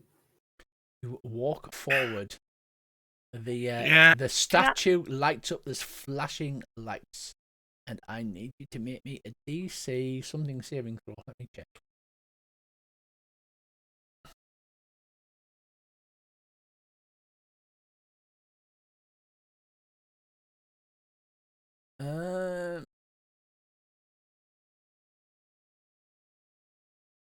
DC 13.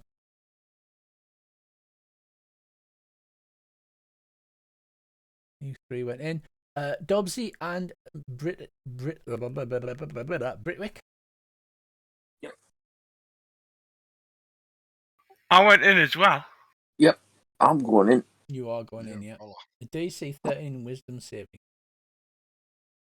I didn't Right. get one, by the way. I was Yeah, I'm just checking who was going in. Whoopsies. Right, so Nutmeg and Elvana, and Britwick, you're okay. However, Dobbsy and Shelock, they start to giggle, and then they start to laugh, and then they hold their bellies as tears runs down their face. They collapse to the floor, howling with laughter, as the small mime halfling comes over and makes an oh no kind of gesture with his fists. Fortunately, it only lasts, less than a minute. Wheezing and unable to breathe for the tears that have run into your mouths, you finally manage to drag yourself upright.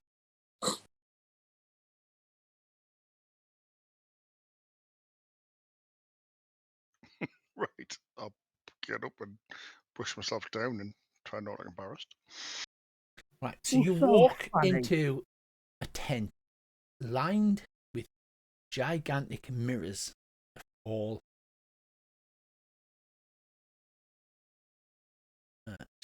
shapes and sizes. And Candlefoot comes in with you. And as you look into the closest mirror, it reflects you as you're in your youth. As a tiny, tiny baby. And then as you move along the mirrors, it's as if you grow a little older and a little older. You're a toddler, then you're a smaller, then you're a teenager, and then you start being fat, thin, and then really old. And then he stops and he points at a mirror, puts his hands over his heart, grasps his throat, and then makes the cry mime with his fist. All right, so that was the mirror.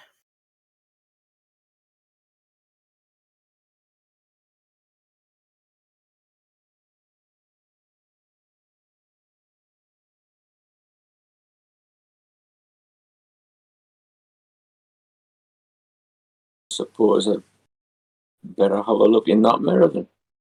You look in the mirror, and it appears to make you have an extremely large head and a really tiny little body. Hey, Dory.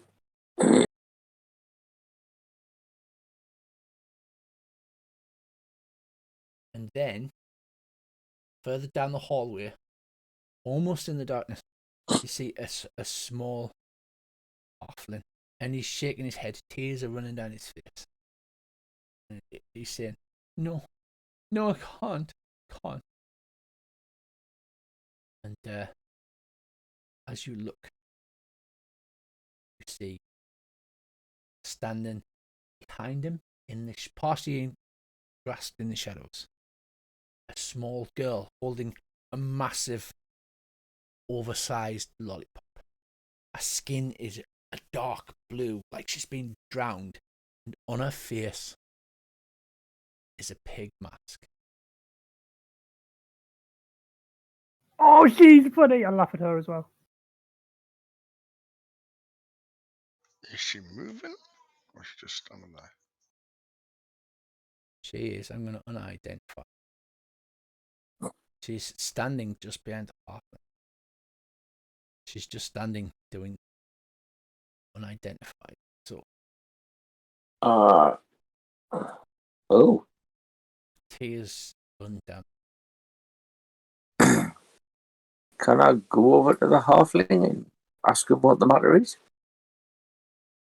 So as you begin to approach her and you walk toward her, this creepy little girl, she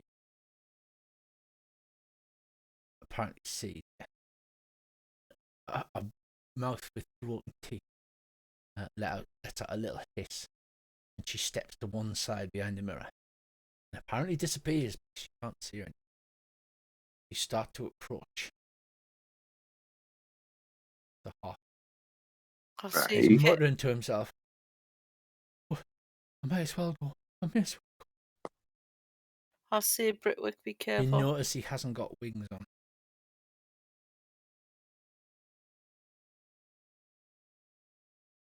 Yeah, little guy. Where's your wings like? What? He says. He turns and his face is streaked with tears, bright red from crying. What are you crying for, little boy? Ah, it's silly. I found myself in this circus. I came in through mist and hedges, and found the most beautiful halfling lass that I wished to court. And I came looking for. I can't find her. And I'm trying to remember her face. I just remember she was beautiful, but it's gone. The memory of her's gone. Was she holding a big blue lollipop?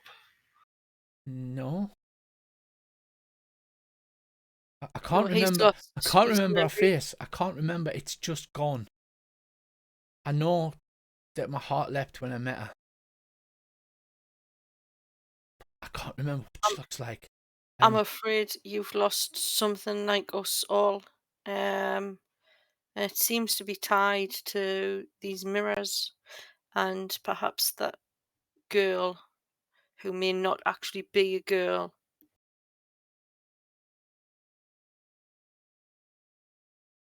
I'll look behind the mirror that this lass disappeared behind. Can I see out? No, you can't see anything. Who's got the highest perception? Let me have a look. So, How do I find you that out? comfort the halfling. I'll look it up on me little sheet. Okie dokie. It Yes, I is- shall comfort the halfling. It is joined Elvana and Britwick. So you have the same. So basically, to the side, you catch a flash of blue.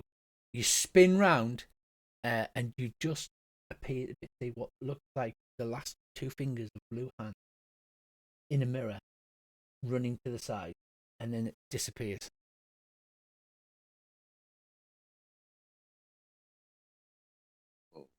Okay. I dare say this particular mirror is possibly a gateway to somewhere. Yeah, I was just going to say that as well. So what do? He stands there and cries, and he says, "I can't remember, but I know I loved her. Can't remember what she looked like." I try stepping through this mirror then. I'm Right. going See if it's a gateway. With a bonk, Sherlock walks into the mirror, bounces off, and lands on the floor. I laugh. I'll walk around behind the mirror. Maybe it's the opposite side.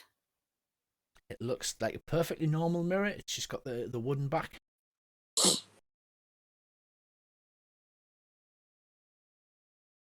I know why we can't walk through because we've got the wings on.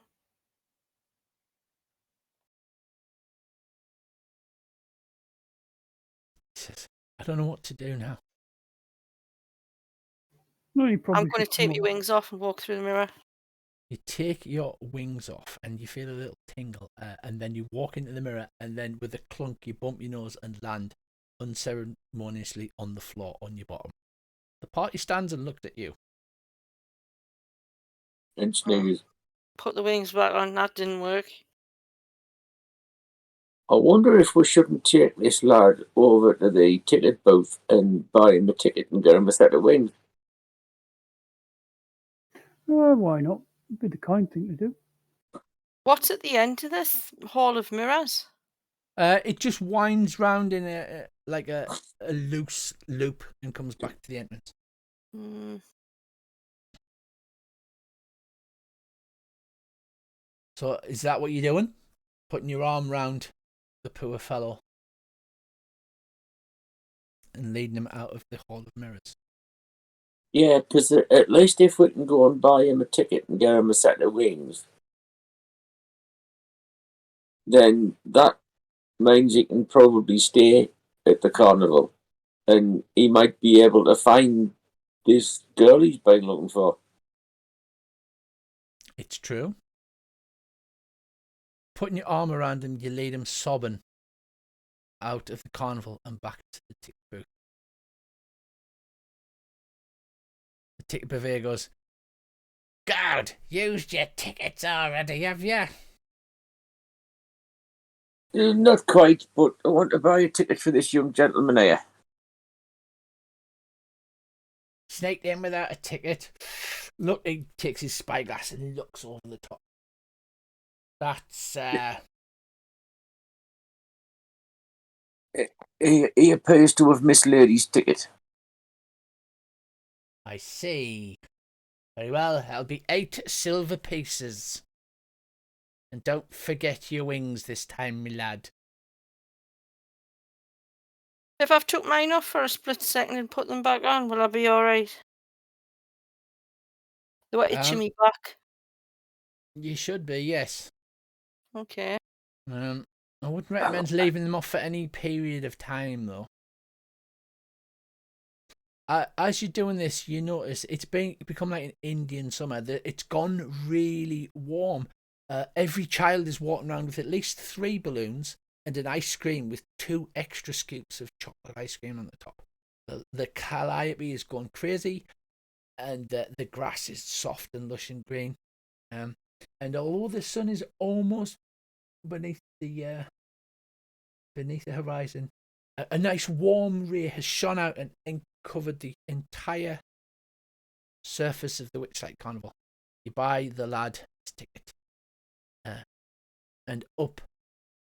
Yep. Walking up to you is a bugbear wearing dungarees, fairy wings, and a helmet made from a jack-o'-lantern. He approaches you.